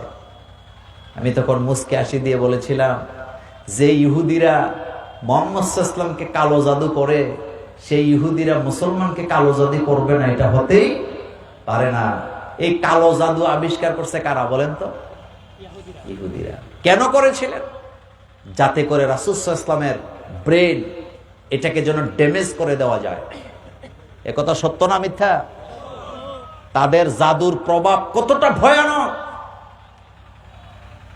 আপনাদের এই এলাকায় বিভিন্ন বড্ড কবিরাজির নামে কবিরাজি আসেনি, তাবিজ তোমার বিক্রি করে, এরকম আসেনি? আল্লাহ নবী বলেছেন মান তাআল্লাকা তামিমান ফাকাদ আশরাক। যে ব্যক্তি তাবিজের সাথে সম্পর্ক রাখে সে শিরিক করলো। কার সাথে? আমার কলেজের বেড়া বিশ্ব নবীকে তারা জাদু করলেন। প্রথমে তারা চেষ্টা করলো আল্লাহর নবীর চেহারা মোবারককে নজর লাগাইয়া, চোখের নজর দিয়ে নবীজির চেহারাকে তারা নষ্ট করে দিবে। আল্লাহ পাক জানায় দিলেন ফাজিতাবাহু রাব্বুহু ফাজআলাহু মিনাস সালিহিন ওয়া ইয়াকাদুল্লাযীনা কাফারু লায়ুযলিকুনাকা বিআবসারিহিম লাম্মা সামি'ুয যিকরা ওয়া ইয়াকুলুনা ইন্নাহু লামাজনুন। নবী গো তারা চায় তাদের চোখের জাদু দিয়া, দৃষ্টি দিয়া আপনি নবীর চেহারাকে জ্বালায় দিবে। আর আমি আল্লাহ চাই আপনার চেহারাকে হেফাজত করব, কথা দিলাম যারা আপনার এই সুন্দর চেহারার দিকে নজর দেবে আমি আল্লাহ তাদেরকে অন্ধ বানায় দেব। পরবর্তী সময়ে তারা আমার নবীর নবুয়তের দায়িত্ব পালনকে বাধাগ্রস্ত করার জন্য, আল্লাহ নবীর ব্রেনটাকে তারা ড্যামেজ করার জন্য বিশ্ব নবীর চুল চুরি করে নিয়ে গেলেন, চিরুনি চুরি করে নিয়ে গেলেন, দাড়ি চুরি করে নিয়ে গেছে। আল্লাহ নবীকে তারা জাদু করলেন। একটা উদ্দেশ্য ছিল রাসূল যেন কোরআন ভুলে যায়, কিন্তু রাসূলের কলিজার ভিতরে কোরআন জমাইছে কে? বুখারী মুসলিম পড়ে দেখেন, তাফসীর ইবনে কাসির পড়েন, তাবারি পড়েন, জালালাইনও পড়েন, দেখেন সেই জায়গায় এই কথাগুলো স্পষ্ট বলা আছে। তারা আল্লাহর নবীকে জাদু করলেন শুধুমাত্র রাসূলুল্লাহ যাতে কোনো কিছু মনে রাখতে না পারে। তাদের মাথায় চিন্তা ছিল রাসূল যদি নবুয়তের দায়িত্বের কথা মনে না রাখতে পারে, কোরআনের কথাগুলো যদি মনে না রাখতে পারে, আল্লাহর কথা যদি মনে না রাখতে পারে, কথা বলতে যে তিনি উলট পালট করবেন, নবুয়তের দায়িত্ব তিনি ঠিকভাবে পালন করতে পারবেন না। জাদুর প্রভাবে আমার নবীর কোনো কিছু মনে থাকে না। আল্লাহর নবী তখনকার সময় আঙ্গুলের মধ্যে সুতা বেঁধে রাখতেন কোনো কিছু মনে করার জন্য। আল্লাহর নবী এক পর্যায়ে বিছানায় শুয়ে গেছে, দুর্বল হয়ে গেছে। দুইজন ফেরেশতা রাসূলুল্লাহর সামনে দাঁড়ায়া একজন আরেকজনকে বলতেছে মুহাম্মদ সাল্লাল্লাহু আলাইহি ওয়াসাল্লামের কি হলো? তিনি এত দুর্বল হয়ে গেলেন কেন? তিনি এতটা অসহায় হলেন কেমনে? তার এই অবস্থা কেন? দ্বিতীয় ফেরেশতা বলতেছে মুহাম্মদ সাল্লাল্লাহু আলাইহি ওয়াসাল্লামকে জাদু করা হয়েছে। জানাইছে কে? জোরে বলেন কে? ওই ওয়াজ করা আমার উদ্দেশ্য না, আমার কলিজার ভাইয়ারা। তারা বাধাগ্রস্ত করার জন্য মুহাম্মদ সাল্লাল্লাহু আলাইহি ওয়াসাল্লামকে জাদু করলেন যাতে নবুয়তের দায়িত্বকে তারা থমকে দিতে পারে। কিন্তু আল্লাহ পাক আমার নবীকে দুইটা সূরা দান করলেন। জোরে বলেন কয়টা? কুল আউযু বিরাব্বিন নাস। পড়েন সবাই, কুল আউযু বিরাব্বিন নাস মালিকিন নাস ইলাহিন নাস মিন শাররিল ওয়াসওয়াসিল খান্নাস الذي يوسوس في صدور الناس من الجنة والناس। তবে আরেকটা কথা বলে দিয়ে যাই, আমার নবীকে জাদু করার কারণে সূরা নাস ফালাক নাযিল হয়েছে, আমার নবীটা তেলাওয়াত করার কারণে জাদু কেটে গেছে। কিন্তু সূরা নাস আল্লাহ শুধু জাদু কাটার জন্য আল্লাহ নাযিল করে নাই। সূরা নাস আল্লাহ নাযিল করছে আমাদেরকে 6টা জিনিস শিখাবার জন্য। জোরে বলেন কয়টা? এবার খেয়াল করেন সূরার দিকে। সূরা নাসের মধ্যে আল্লাহ আমাদেরকে 6টা বিষয় শিক্ষা দিয়েছেন। 1 নাম্বার, মানুষের রবকে। জোরে কর, কুল আউযু বিরাব্বিন নাস নবী আপনি আশ্রয় চান মানুষের রবের কাছে, তাহলে সমগ্র পৃথিবীর মানুষের রবকে? মালিকিন নাস, মানুষের মালিককে? আরো জোরে বলেন। ইলাহিন নাস, মানুষের ইলাকে? তাহলে গোলামি করতে হবে কার? আমরা তো পশ্চিম দিকে ফিরে নামাজ আদায় করে, যেহেতু কাবা আমাদের থেকে পশ্চিম দিকে, কিন্তু আমরা কিন্তু কাবার গোলামি করি না, কাবারেও ইবাদত করি না, কাবাকেও আমরা সেজদা দেই না, বরং আমরা সেজদা দেই কাবার মালিকের। ঠিক কি না? আমরা কি কাবারে গোলামি করি না, কাবার মালিকের গোলামি করি? আমরা কি কাবাকে সেজদা দেই না, কাবার মালিককে সেজদা দেই? পড়েন সবাই, ফালিয়াবুদু, সবাই পড়েন, ফালিয়াবুদু রাব্ব হাযাল বাইত আল্লাযী আত'আমাহুম মিন জু' ওয়া আমানাহুম মিন খাউফ। আমরা কাবা ঘরের মালিকের গোলামি করি নাকি করি না? আমার কলেজের ভাইয়েরা, আল্লাহ রাব্বুল আলামিন বলছেন কাবা ঘরের মালিকের গোলামি যারা করবা, ফালিয়াবুদু রাব্ব হাযাল বাইত, এই ঘরের গোলামি যারা করবা, আল্লাযী আত'আমাহুম মিন জু', এক নম্বরে তোমাদের খাদ্যের অভাব দূর করে দিবেন কে? আর জোরে বলেন কে? আমাদের জন্য দুশ্চিন্তা দূর করে দিবেন কে? ওয়ালাউ আন্না আহলাল কুরা আমানু ওয়াত্তাকাউ লাফাতাহনা আলাইহিম বারাকাতিম মিনাস সামাই ওয়াল আরদ। আল্লাহ পাক বলেন, জনগণের, দেশের জনগণ যদি দুইটা কাজ করো, এক নম্বরে তোমরা যদি আমি আল্লাহর প্রতি ঈমান আনো, আর দুই নম্বরে তোমরা যদি আমি আল্লাহকে ভয় করে জীবন যাপন করো, আমি আল্লাহ তোমাদেরকে কথা দিলাম, আকাশ আর জমিনের সমস্ত দরজাগুলা তোমাদের জন্য আমি খুলে দেব। এই দরজা সাধারণ কোন দরজা না, এই দরজা হলো বরকতের দরজা। আল্লাহু আকবার। কিসের দরজা? কিসের দরজা? বারাকা কে দেয়? যেই ঘরে ইসলাম আছে সেই ঘরে বরকত আছে না নাই? যেই ঘরে নামাজ বেশি সেই ঘরে বরকত বেশি। যেই রাষ্ট্রে আল্লাহর জিকির বেশি সেই রাষ্ট্রে আল্লাহর নিয়ামত বেশি আছে না নাই? আজও পৃথিবীতে মুসলমান দেশগুলোতে সম্পদ কম নাকি বেশি? আমার পাটগ্রামের বাইরে একটা প্রশ্নের জবাব দেন হাদিসের ভাষায়, হাদিসের তত্ত্ব মধ্যে আমেরিকার মাটির নিচে স্বর্ণ নাকি সোনার মদিনার মাটির নিচে স্বর্ণ?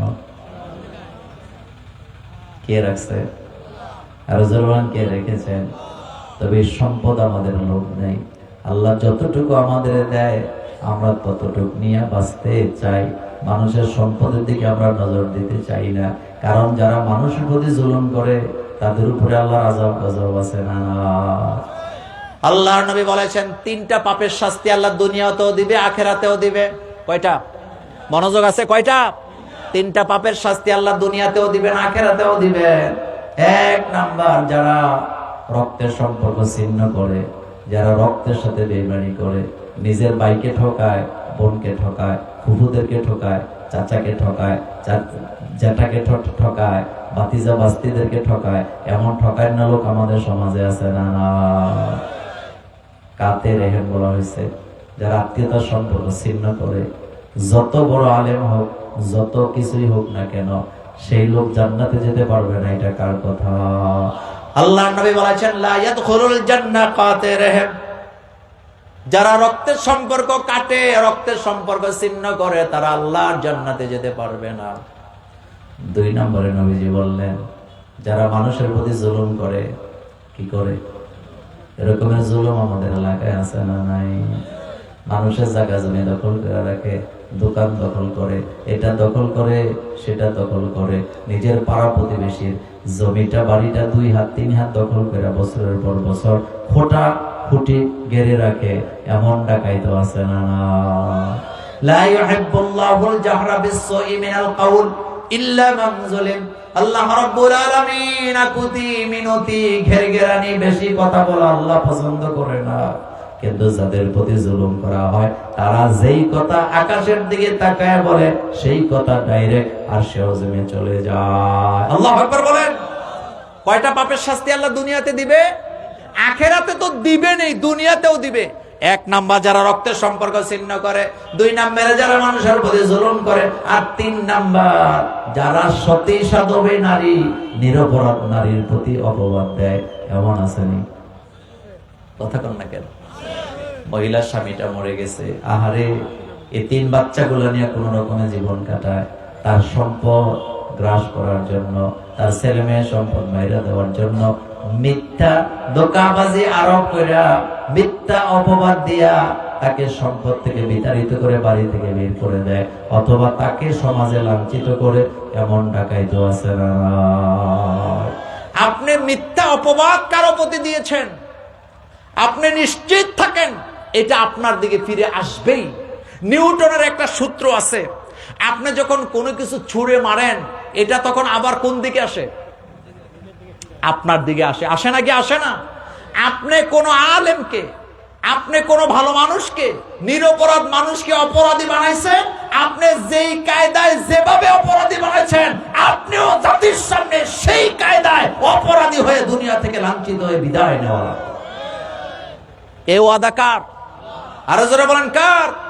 ইন্নাহুম ইয়াকিদুনা কাইদা ওয়া আকিদু কাইদা। আল্লাহ বলেন যত ষড়যন্ত্র তোমরা করো না কেন, সকল ষড়যন্ত্রের খবর আমার কাছে আছে। বান্দারা যখন আল্লাহর কাছে আল্লাহরে সেজদা দিয়া, মাজলুম যখন আল্লাহকে সেজদা দিয়া 2টি হাত গোপনে গোপনে আকাশের দিকে তুইলা আল্লাহর কাছে বিচার দেয়, সেই দোয়া ডাইরেক্ট আল্লাহর দরবারে কবুল হয়ে যায়। আল্লাহু আকবার বলেন। এই জন্য কখনো মানুষের মনে কষ্ট দিবেন না, কখনো না। যেই লোক আপনাদের এই পাটগ্রামের রেজিস্ট্রি অফিস কোথায়? পাটগাঁও রেজিস্ট্রি অফিস আছে না? ওখানে কি বেচা কিনা হয়? জমি জমা বেচা হয়। 40 লাখ টাকা দিয়ে জমি কিনছে। কয় লাখ? 40 লাখ টাকা দিয়ে জমি কিনছে, জমি রেজিস্ট্রিও করছে। পাটগ্রাম থেকে আপনাদের এখানে গাইবান্ধা পাড়ায় আসতে 50 টাকা ভাড়া লাগে। যে লোকটা 40 লাখ টাকা দিয়ে জমি কিনে, সেই লোকটা 50 টাকা রিক্সা ভাড়া দিতে যাইয়া অটোওয়ালারে 14 টাকা গালি দেয়, এমন জুলুমবাজ আছে না? জমি কিনছে কয় লাখ টাকা দিয়া, কিন্তু এখন হেতের কাছে কয় টাকা নাই? কথা কন না কেন? আসলে কি টাকা নাই না জুলুম? জুলুম। বাংলাদেশে বহু প্রভাবশালী লোক আছে, রিক্সা ভাড়া দেয় না, 10 টাকার ভাড়া 5 টাকা দিয়ে দেয়, কয় যা দোয়া করে দেয়। তো তোর দোয়া নেয় কে বেড়া? এরকম দোয়াগির আসেনি? কথা বলেন আছে না নাই? আছে। খবরদার, কথা দিয়ে কখনো মানুষকে কষ্ট দিবেন না। আল্লাহ পাক বলছেন কাউলুম মারুফুন মাগফিরাতুন খায়রুম মিন সাদাকা। তুমি সাদাকা করে মানুষকে খোটা দিলা, তার চেয়ে মিষ্টি কথা আমার আল্লাহর কাছে অনেক বেশি পছন্দের। এমন কি দাওয়াতি কাজ যারা করবেন তারাও কখনো মানুষকে গালি দিয়ে কথা বলতে পারবে না। হযরত মুসা আলাইহিস সালাম ফেরাউনের কাছে যাচ্ছে দাওয়াত নিয়ে। মুসা আলাইহিস সালামের জিদ কম না বেশি? আমাদের কুমিল্লায় ঢাকায় যেই বাচ্চাদের চুল দাঁড়ায় থাকে, এগুলি দেখলে মানুষকে এই বাচ্চার জিদ বেশি। হযরত মুসা আলাইহিস সালামের চুলের অবস্থা কি? আমাদের চুল আমরা 2-3 দিন শ্যাম্পু না করলে এটা নিজের দিকে চলে যায়। আর তাফসীরে আছে হযরত মুসা আলাইহিস সালাম যখন রাগ করতে, পাগড়ির ভিতর থেকে চুলগুলা দাঁড়ায় বেরিয়ে যেত। উলুল আযম পয়গম্বর, ফেরাউনের মতো দুষ্ট লোকের শায়েস্তা করার জন্য মুসারই তো দরকার ছিল। কথা ঠিক কি না? হযরত ঈসা আলাইহিস সালামরে পাঠাইলে তো কাজ হবে না, এখানে কারে লাগবে? কথা কর না কেন? কাকে লাগবে? মুসা আলাইহিস সালামকে লাগবে। রাগী নবী, উলুল আযম পয়গম্বর বলা হয়। আমার কলেজার ভাইরা, হযরত মুসা আলাইহিস সালামকে আল্লাহ বললেন ফাইন্নাহু তাগা, ফেরাউনের কাছে দাওয়াত নিয়ে যাও। দেখেন হযরত মুসা আলাইহিস সালাম যখন দাওয়াত নিয়ে রওনা দিয়েছে, আল্লাহ বলতেছে মুসা খবরদার, দাওয়াতি কাজ করতে যে মারামারি করা যাবে না। কুলা লাহু কাওলাল লাইয়িনা, তুমি যখন কথা বলবা মিষ্টি মিষ্টি কথা বলবা। আল্লাহু আকবার। হযরত মুসা আলাইহিস সালামকে আল্লাহ বলতেছে কুলা লাহু কাওলাল লাইয়িনা, ফেরাউনের সামনে যখন দাওয়াত নিয়ে যাবা মিষ্টি মিষ্টি ভাষায় দাওয়াত দিবা। আপনারা যারা ইসলামী আন্দোলনের দাওয়াত দেন, কোরআনের দাওয়াত দেন, খবরদার মানুষকে দাওয়াত দিতে যে রাগ করা যাবে না। সে আপনাকে গালি দিবে, আপনি তাকে সালাম দেবেন। কোন জায়গায় যদি আপনাকে দেখার পরে গায়ে পরে ঝগড়া করতে আছে, এটার ঔষধ আমাদের কাছে আছে না? না। আপনি কোথাও ইসলামের দাওয়াত দিতে গেছেন, আপনি কোথাও হক কথা বলতে গেছেন, কিন্তু গায়ে পড়ে জালেমের আপনারে গ্রাউ করলো, আপনার সাথে ঝগড়া লাগতে চায়, এটার মোকাবেলা করার মতো যন্ত্র আমাদের কাছে আছে নাকি নাই? সেই যন্ত্র আল্লাহ পাক বলছেন, ইদা খাতাবাহুমুল জাহিলুনা ক্বালু সালামা।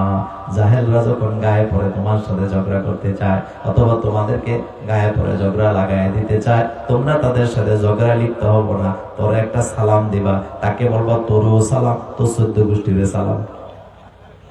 সুবহানাল্লাহ আসে না? এই বুদ্ধি আমাদেরকে কে শিখাইছেন?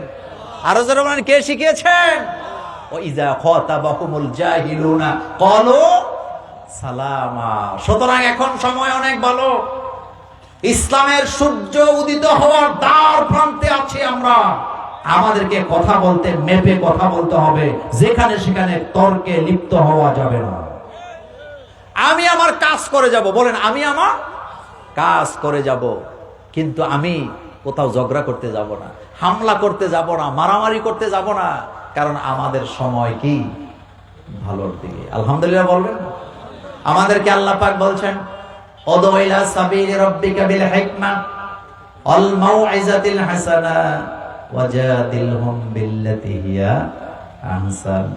তোমরা দাওয়াত দাও হিকমতের সাথে। এই হিকমতের ব্যাপারে তাফসীর বলেছেন, এই হিকমার এক অর্থ হলো কোরআন হাদিসের দলিল দিয়ে কথা বলো। এই এলাকায় যত খতিব সাহেবরা আছেন, আপনাদের জন্য শেষ কথা বলে দিয়ে যাই, আপনি যখন মিম্বরে দাঁড়াবেন, কোন দলের নাম নিয়ে কথা বলার দরকার নাই, কোন দলের নাম নিয়ে প্রশংসা করার দরকার নাই। আপনি শুধু কোরআন হাদিসের দলিল দিয়ে কথাগুলো বলতে থাকেন, কোরআনের আইনের উপকারের কথা বলতে থাকেন, কোরআনের আইনের কথাগুলো যুক্তি দিয়ে সমাজে ধরতে থাকেন। খলিফাদের 4 খলিফার জীবনীতে তারা যে রাষ্ট্র পরিচালনা করেছেন, কোরআনের আইন দিয়ে চালাবার কারণে কি কি উপকার হয়েছিল, সমাজের পরিবর্তনগুলো সমাজের মানুষের কাছে তুলে ধরতে থাকেন। ইনশাআল্লাহ একদিন বাংলাদেশে কোরআনের রাজ কায়েম হবে। নারায়ে তাকবীর, নারায়ে তাকবীর। প্রধান অতিথির আগমন, শুভেচ্ছার স্বাগতম। নারায়ে তাকবীর। আমার কলিজার ভাইয়েরা, শেষ কথা বলে দেই। সুতরাং আপনি কথাগুলো উপস্থাপন করতে থাকবেন কোরআন হাদিসের দলিল দিয়া। আপনি এমন কোন শব্দ উচ্চারণ করবেন না যেটার দ্বারা মসজিদে ফিতনা সৃষ্টি হতে পারে। আমরা আমাদের কাজগুলো শেষ কথা বলে দিয়ে যাই। একজন তো বলেই দিলেন যে 80 বছর যাবত আপনারা দাওয়াতি কাজ করলেন, আপনাদের উন্নতি কদ্দূর হলো। এই কথার জবাবে আমরা শুধু এতটুকু বলবো, 80 বছর নয়, বাংলাদেশে যদি 8000 বছর আমরা ইসলামী আন্দোলনের দাওয়াত দেই, আর 8000 বছর পরেও যদি বাংলাদেশে কোরআনের রাজ কায়েম না হয়, আমাদের কোনো আপত্তি নাই। আমাদের দাওয়াত চলছে, চলবে কিয়ামত পর্যন্ত। কথা ঠিক কিনা? আরো যারা বলেন কথা ঠিক কিনা? আল্লাহ যেন আমাদেরকে কবুল করেন, আমরা বলি আমিন। আরো যারা বলি আমিন।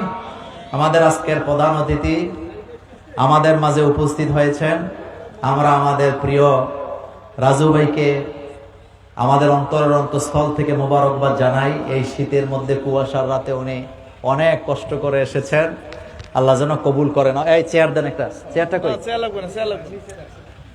আমি আসলে 1 ঘন্টার বক্তা, আমি 1 ঘন্টার বেশি কথা বলতে পারি না। আমার শরীরেও মাল নাই, মাথার ভিতরেও নেই। সুতরাং আজকে আমার ভাইয়ের অপেক্ষা করে, ভাইয়ের সৌজন্যে কথাটা একটু লম্বা করলাম। শেষ কথাটা ফিনিশিং দিয়ে আমি আমার ভাইকে মাইক দিতে চাই। সেটা হলো 80 বছর নয়, মনোযোগ আছে, 8000 বছরও যদি বাংলাদেশে দিন কায়েম না হয়, আমাদের দিনের আন্দোলনের দাওয়াত দেওয়া থেমে যাবে না চলবে? আরো যারা বলেন থেমে যাবে না চলবে? কারণ আমাদেরকে দাওয়াত দেওয়ার জন্য দুনিয়াতে পাঠাইছেন কে? দিন কায়েম হবে কি হবে না এটা একান্ত কার বিষয়? এটা বলে আমি শেষ করছি। খেয়াল করেন, হযরতে আদম আলাইহিস সালাম একজন নবী ছিলেন না? ছিলেন, কিন্তু তিনি তার নিজের ছেলে কাবিলকে হেদায়েত দিতে পারে নাই। হযরতে নূহ আলাইহিস সালাম নিজের ছেলে কেনানকে হেদায়েত দিতে পারে নাই।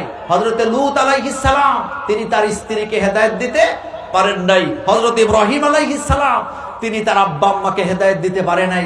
রাসূল কারীম সাল্লাল্লাহু আলাইহি ওয়াসাল্লাম চাচার মৃত্যুর সময় পর্যন্ত চেষ্টা করে আবু তালিবকে তিনি হেদায়েত দিতে পারেন নাই, কারণ হেদায়েতের মালিকানা কার? আর জোরে বলেন কার?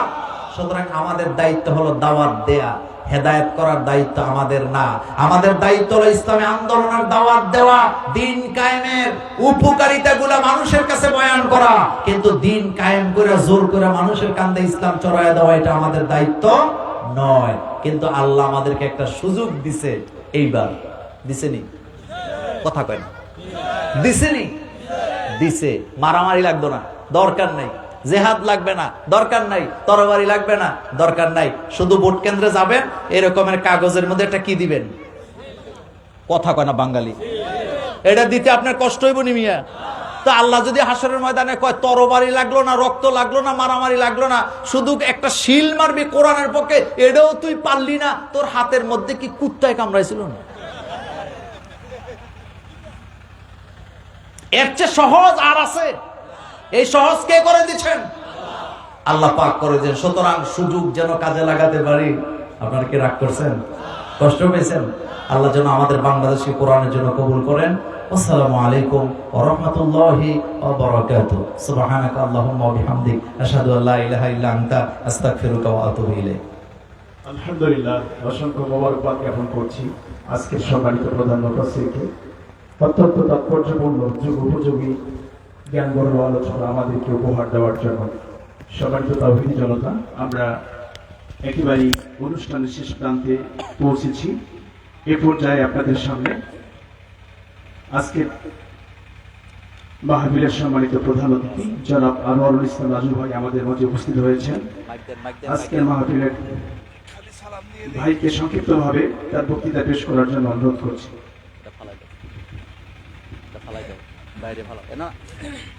أعوذ بالله من الشيطان الرجيم بسم الله الرحمن الرحيم نحمده ونصلي على رسوله الكريم وعلى آله وأصحابه أجمعين। আজকের এই তাফসীরুল কুরআন মাহফিলের সম্মানিত সভাপতি, আমাদের মাঝে উপস্থিত আছেন আজকের এই তাফসীরুল কুরআন মাহফিলের সম্মানিত প্রধান মুফাসসির, যিনি এতক্ষণ আমাদের মাঝে গুরুত্বপূর্ণ নসিহত পেশ করলেন, বিশিষ্ট আলেমে দ্বীন, আন্তর্জাতিক খ্যাতি সম্পন্ন মুফাসসিরে কোরআন হযরত মাওলানা মোল্লা নাজিমউদ্দিন সাহেব। আর উপস্থিত আছেন জামাত ইসলামী পাটগ্রাম উপজেলা শাখার সংগ্রামী আমির, আগামী উপজেলা নির্বাচনে ভাইস চেয়ারম্যান পদপ্রার্থী হাফেজ মাওলানা শোয়েব আহমেদ, অন্যান্য অতিথিবৃন্দ এবং সম্মানিত মুসল্লিয়ানে কেরাম, পর্দার আড়ালের সম্মানিত মা বোনেরা, আসসালামু আলাইকুম ওয়া রাহমাতুল্লাহি ওয়া বারাকাতুহু। আমি মাপ চাচ্ছি আপনাদের। দাগুয়া বাড়িতে মাহফিল শুরু করছি, 3টা মাহফিল শেষ করে 4th নম্বরে এসে জয়েন করলাম, এই জন্য দেরি হয়ে গেছে। সবাই ফোন করতেছে বারবার, কিন্তু গাড়ি তো আর বেশি টানা যায় না। তো আমি আজকে আর কথা বলাবো না, কথা বক্তৃতাও নাই, আলোচনা যেহেতু শেষ হয়ে গেছে। আমরা এখানে আসছি কি আল্লাহ সন্তুষ্টির জন্য না? এই জমিন কার? আমাদেরকে সৃষ্টি করছে কে? আমাদেরকে দুনিয়া থেকে নিবেন কে? রিজিক দাতা কে? আল্লাহ। তাহলে আইন চলবে কার? এই আল্লাহর আইন চলার জন্য কি আপনারা প্রস্তুত আছেন? কারা কারা প্রস্তুত আছেন একটু দেখতে চাই। লিল্লাহি তাকবীর, লিল্লাহি তাকবীর। আল্লাহর আইন চাই, সব লোকের শাসন চাই। আল্লাহ তাআলা আমাদের হাতগুলোকে কবুল করুন। এই জমিনে যেন আমরা কোরআনের আইন বাস্তবায়নের জন্য সকলে মিলে সম্মিলিতভাবে আগামী দিনে এই সমাজকে পরিবর্তনের জন্য আমরা একসাথে কাজ করতে পারি। পারবো কিনা ইনশাআল্লাহ? আল্লাহ আমাদের সকলকে তার এই জমিনে তার দিন বাস্তবায়নের জন্য আগামী দিনে আমাদেরকে সঠিকভাবে, আজকে সম্মানিত আমাদের প্রধান মুফাসসির যেভাবে বললেন যে আপনার যে সিলটা মারতে যাবেন, এবার সিল আর কারো সামনে মারতে হবে না। আপনি গোপন জায়গায় নিজে মারবেন আর সাক্ষী থাকবে কে? আল্লাহ রাব্বুল আলামিন। আপনি কাকে মারতেছেন, ভালো না মন্দ লোককে, সেটা কিন্তু সাক্ষী তিনি থাকতেছেন। কাজেই সেটা হিসাব নিকাশ করে যদি মনে করেন মিষ্টি আম খাইতে চান তাহলে মিষ্টি আমের জায়গায় লাগাবেন, আর যদি কোন যে না আম টক হবে তাহলে তারে কিনে তারে দিয়ে। আসসালামু আলাইকুম ওয়া রাহমাতুল্লাহি ওয়া বারাকাতুহু। জি আলহামদুলিল্লাহ, আজকে প্রোগ্রামটি সমাপনী বক্তৃতা দেওয়ার জন্য অনুরোধ করছি আমাদের সম্মানিত সংগ্রামী উপজেলা আমির জনাব হাফিজ মাওলানা শরীফ আহমদ।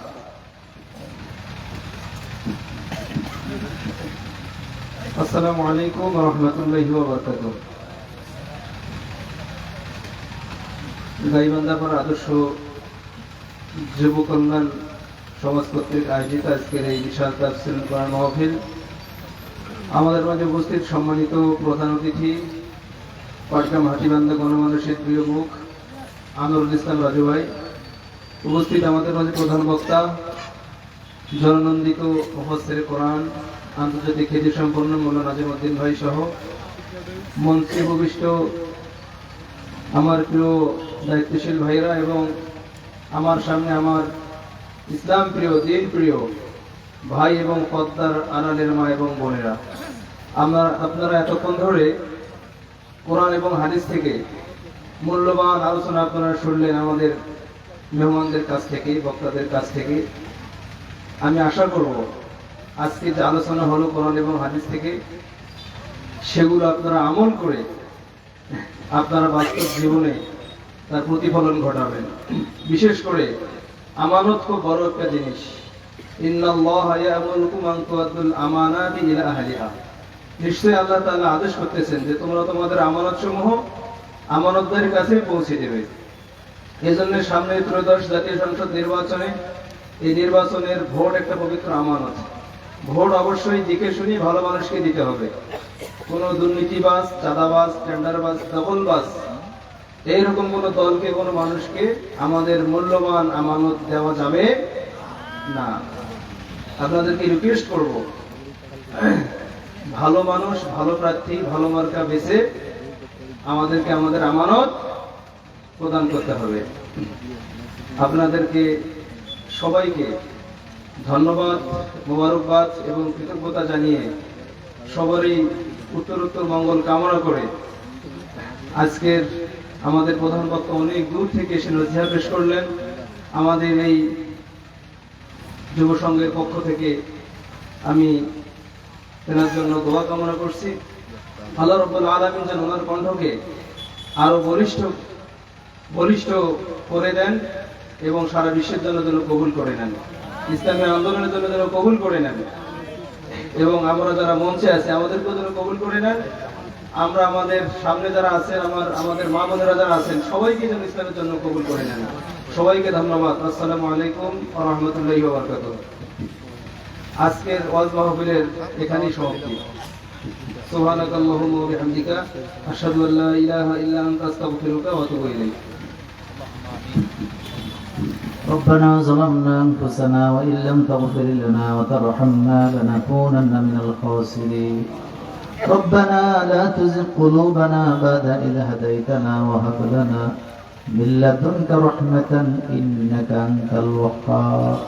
রব্বুল আলামিন আউলিয়ার হাতে বান্দাপাড়া আদর্শ যুব সংঘের উদ্যোগে আজকের চতুর্থ বার্ষিক তাফসীরুল কোরআন মাহফিল কবুল করে নাও। আমাদের দোয়া দরুদ সালাম সোনার মদিনায় নবী পাকের রওজা মুবারকে পৌঁছায় দাও। तमाम পৃথিবীর মাটির নিচে যত নর নারী কালিমাগুলি মানুষ দুনিয়া থেকে বিদায় হয়ে গেছে আল্লাহ, তাদের কবরগুলোকে জান্নাতের বাগান বানায়া দাও। আমরা যারা হাত তুলেছি আমাদের মধ্য থেকে মা বাপ যাদের দুনিয়া থেকে বিদায় হয়ে গেছে আল্লাহ, আব্বা আম্মার কবর জান্নাত বানায়া দাও। রব্বির হামহুমা কামা রব্বায়ানি সগীরা। আল্লাহ এলাকার প্রতিটি কবরে আযাব মাফ করে দাও। এই এলাকার মা বোনদেরকে ক্ষমা করে দাও। যাদের ছেলে মেয়ে নাই ছেলে মেয়ে দান করো। যাদের সংসারে শান্তি নাই শান্তি ফিরিয়ে দাও। যাদের ছেলে মেয়ে কথা শুনে না হেদায়েত দান করে দাও। রব্বুল আলামিন আজকের মাহফিলে যত সাদাদারিওয়ালা বান্দা আছে তাদেরকে ক্ষমা করো। সিদ্দিক আকবরের সাথে কবুল করো। আজকের মাহফিলে যত যুবক তরুণ আছে আল্লাহ, যুবক আর তরুণ গুলাকে তুমি হযরতে বেলাল আর খাব্বাবের মতো কবুল করো। যে যত দূর থেকে এসছে কদমে কদমে নেক দান করো। রব্বুল আলামিন, বাংলাদেশ থেকে যারা বিদেশে আছে প্রবাসীদের কামাই দিতে বারাকা দান করো আল্লাহ, তাদেরকে সুস্বাস্থ্যতা দান করো, নিরাপত্তা দান করো। আমার বাংলাদেশের প্রতিটা ইঞ্চি মাটিকে কোরআনের জন্য কবুল করে নাও। আল্লাহ, আমাদের সভাপতি অধ্যাপক আতাউর রহমান ভাইয়ের হায়াতকে তুমি লম্বা করে দাও। আমাদের আলহাজ আনোয়ারুল ইসলাম রাজু ভাইকে তুমি কবুল করো। দেশ ও জনগণের খেদমত করার সুযোগ দান করে দাও। আল্লাহ, আজকের কোরআনের মাহফিলে যত আলেম হাফেজ এসেছেন তাদেরকে তুমি ক্ষমা করো, তাদের পরিবারকে তুমি কবুল করো, তাদের ছেলে মেয়েগুলোকে ইসলামের পথে কবুল করো। আমাদের সন্তানগুলোকে তুমি চক্ষু শীতলকারী হিসাবে কবুল করো। আল্লাহ, যারা স্কুল কলেজে পড়ে তাদেরকে দুনিয়া আখিরাতে সফলতা দান করো। আল্লাহ, যারা মাদ্রাসায় পড়ে তাদেরকে আলেম হাফেজ হিসাবে কবুল করো। আল্লাহ, আমার আরিফকে তুমি কবুল করো। আল্লাহ, আমার ওসমান গনি জিহাদি, আশরাফুল ইসলাম আশরাফি, শাহিনুর রহমান সিদ্দিকী সহ যারাই কথা বলেছেন আল্লাহ, তাদের কণ্ঠকে সারা পৃথিবীতে ছড়ায় দাও। আল্লাহ, বাংলাদেশে ইসলামী আন্দোলনের জন্য যারা জীবন দিলেন তাদেরকে শহীদ মর্যাদা দান করো। আল্লাহ, তাদেরকে তুমি সর্বোচ্চ মর্যাদা জান্নাতে দান করো। আল্লাহ, তাদের রক্তের বিনিময়ে বাংলাদেশে কোরআনের আইন কায়েম হয়েছে সেটা দেখার সুযোগ আমাদেরকে করে দাও। আল্লাহ, আমার বাংলাদেশটাকে তুমি কোরআনের জন্য কবুল করো। আমার বাংলাদেশের আর্মি, সেনাবাহিনী, বিজিবি, ডিবি, র্যাব, পুলিশ প্রশাসনে যারা আছে আল্লাহ, তাদেরকে তুমি কবুল করো। আল্লাহ, তাদেরকে দেশপ্রেমিক হিসাবে তুমি কবুল করো। এই প্যান্ডেল, লাইটিং, মাইকিং যারা করলেন আল্লাহ, ব্যবসায় দয়া করে বারাকা দান করে দাও। আল্লাহ, এই আয়োজনে যাদের টাকায় পয়সায় বুদ্ধিতে শ্রমে এত সুন্দর আয়োজন, তাদের জন্য তাদের আব্বা মার জন্য জান্নাতে একটা করে ঘর বানায় দাও। আয় আল্লাহ, মক্কা মদিনায় যারা যেতে পারে নাই যাওয়ার তৌফিক দিয়ে দাও। বিশ্ব নবীকে স্বপ্নে দেখার তৌফিক দাও। আল্লাহ, দুবাই প্রবাসী ভাইয়েরা দোয়া চাইছেন আল্লাহ, দোয়া করি প্রবাসী ভাইদেরকে তুমি কবুল করে নাও। আল্লাহ, জানি না কার জন্য সাদা কাপড়ের কাপড় তৈরি হয়ে বাজারে চলে এসছে, জানি না কার জন্য মসজিদের খাটিয়া অপেক্ষা করছে। যেদিন দুনিয়া থেকে বিদায় নেব জবানে পড়া দিও লা ইলাহা ইল্লাল্লাহ মুহাম্মাদুর রাসূলুল্লাহ সাল্লাল্লাহু আলাইহি ওয়াসাল্লাম। আসসালামু আলাইকুম ওয়া রাহমাতুল্লাহি ওয়া বারাকাতুহু। সুবহানাকা আল্লাহুম্মা ওয়া বিহামদিকা আশহাদু আল লা ইলাহা ইল্লা আনতা আস্তাগফিরুকা ওয়া আতুবু ইলাইক। আল্লাহ হাফেজ প্রিয় ভাই, সম্মানিত তাওহীদ জনতা, অসংখ্য অসংখ্য ধন্যবাদ। সকলকে আন্তরিক মোবারকবাদ। আজকের এই মাহফিলে শেষ পর্যন্ত থাকার জন্য। আগামীকাল সকাল 9টা থেকে মহিলা মাহফিল অনুষ্ঠিত হচ্ছে। আগামীকাল সকাল 9টা থেকে মহিলা মাহফিল অনুষ্ঠিত হবে ইনশাআল্লাহ।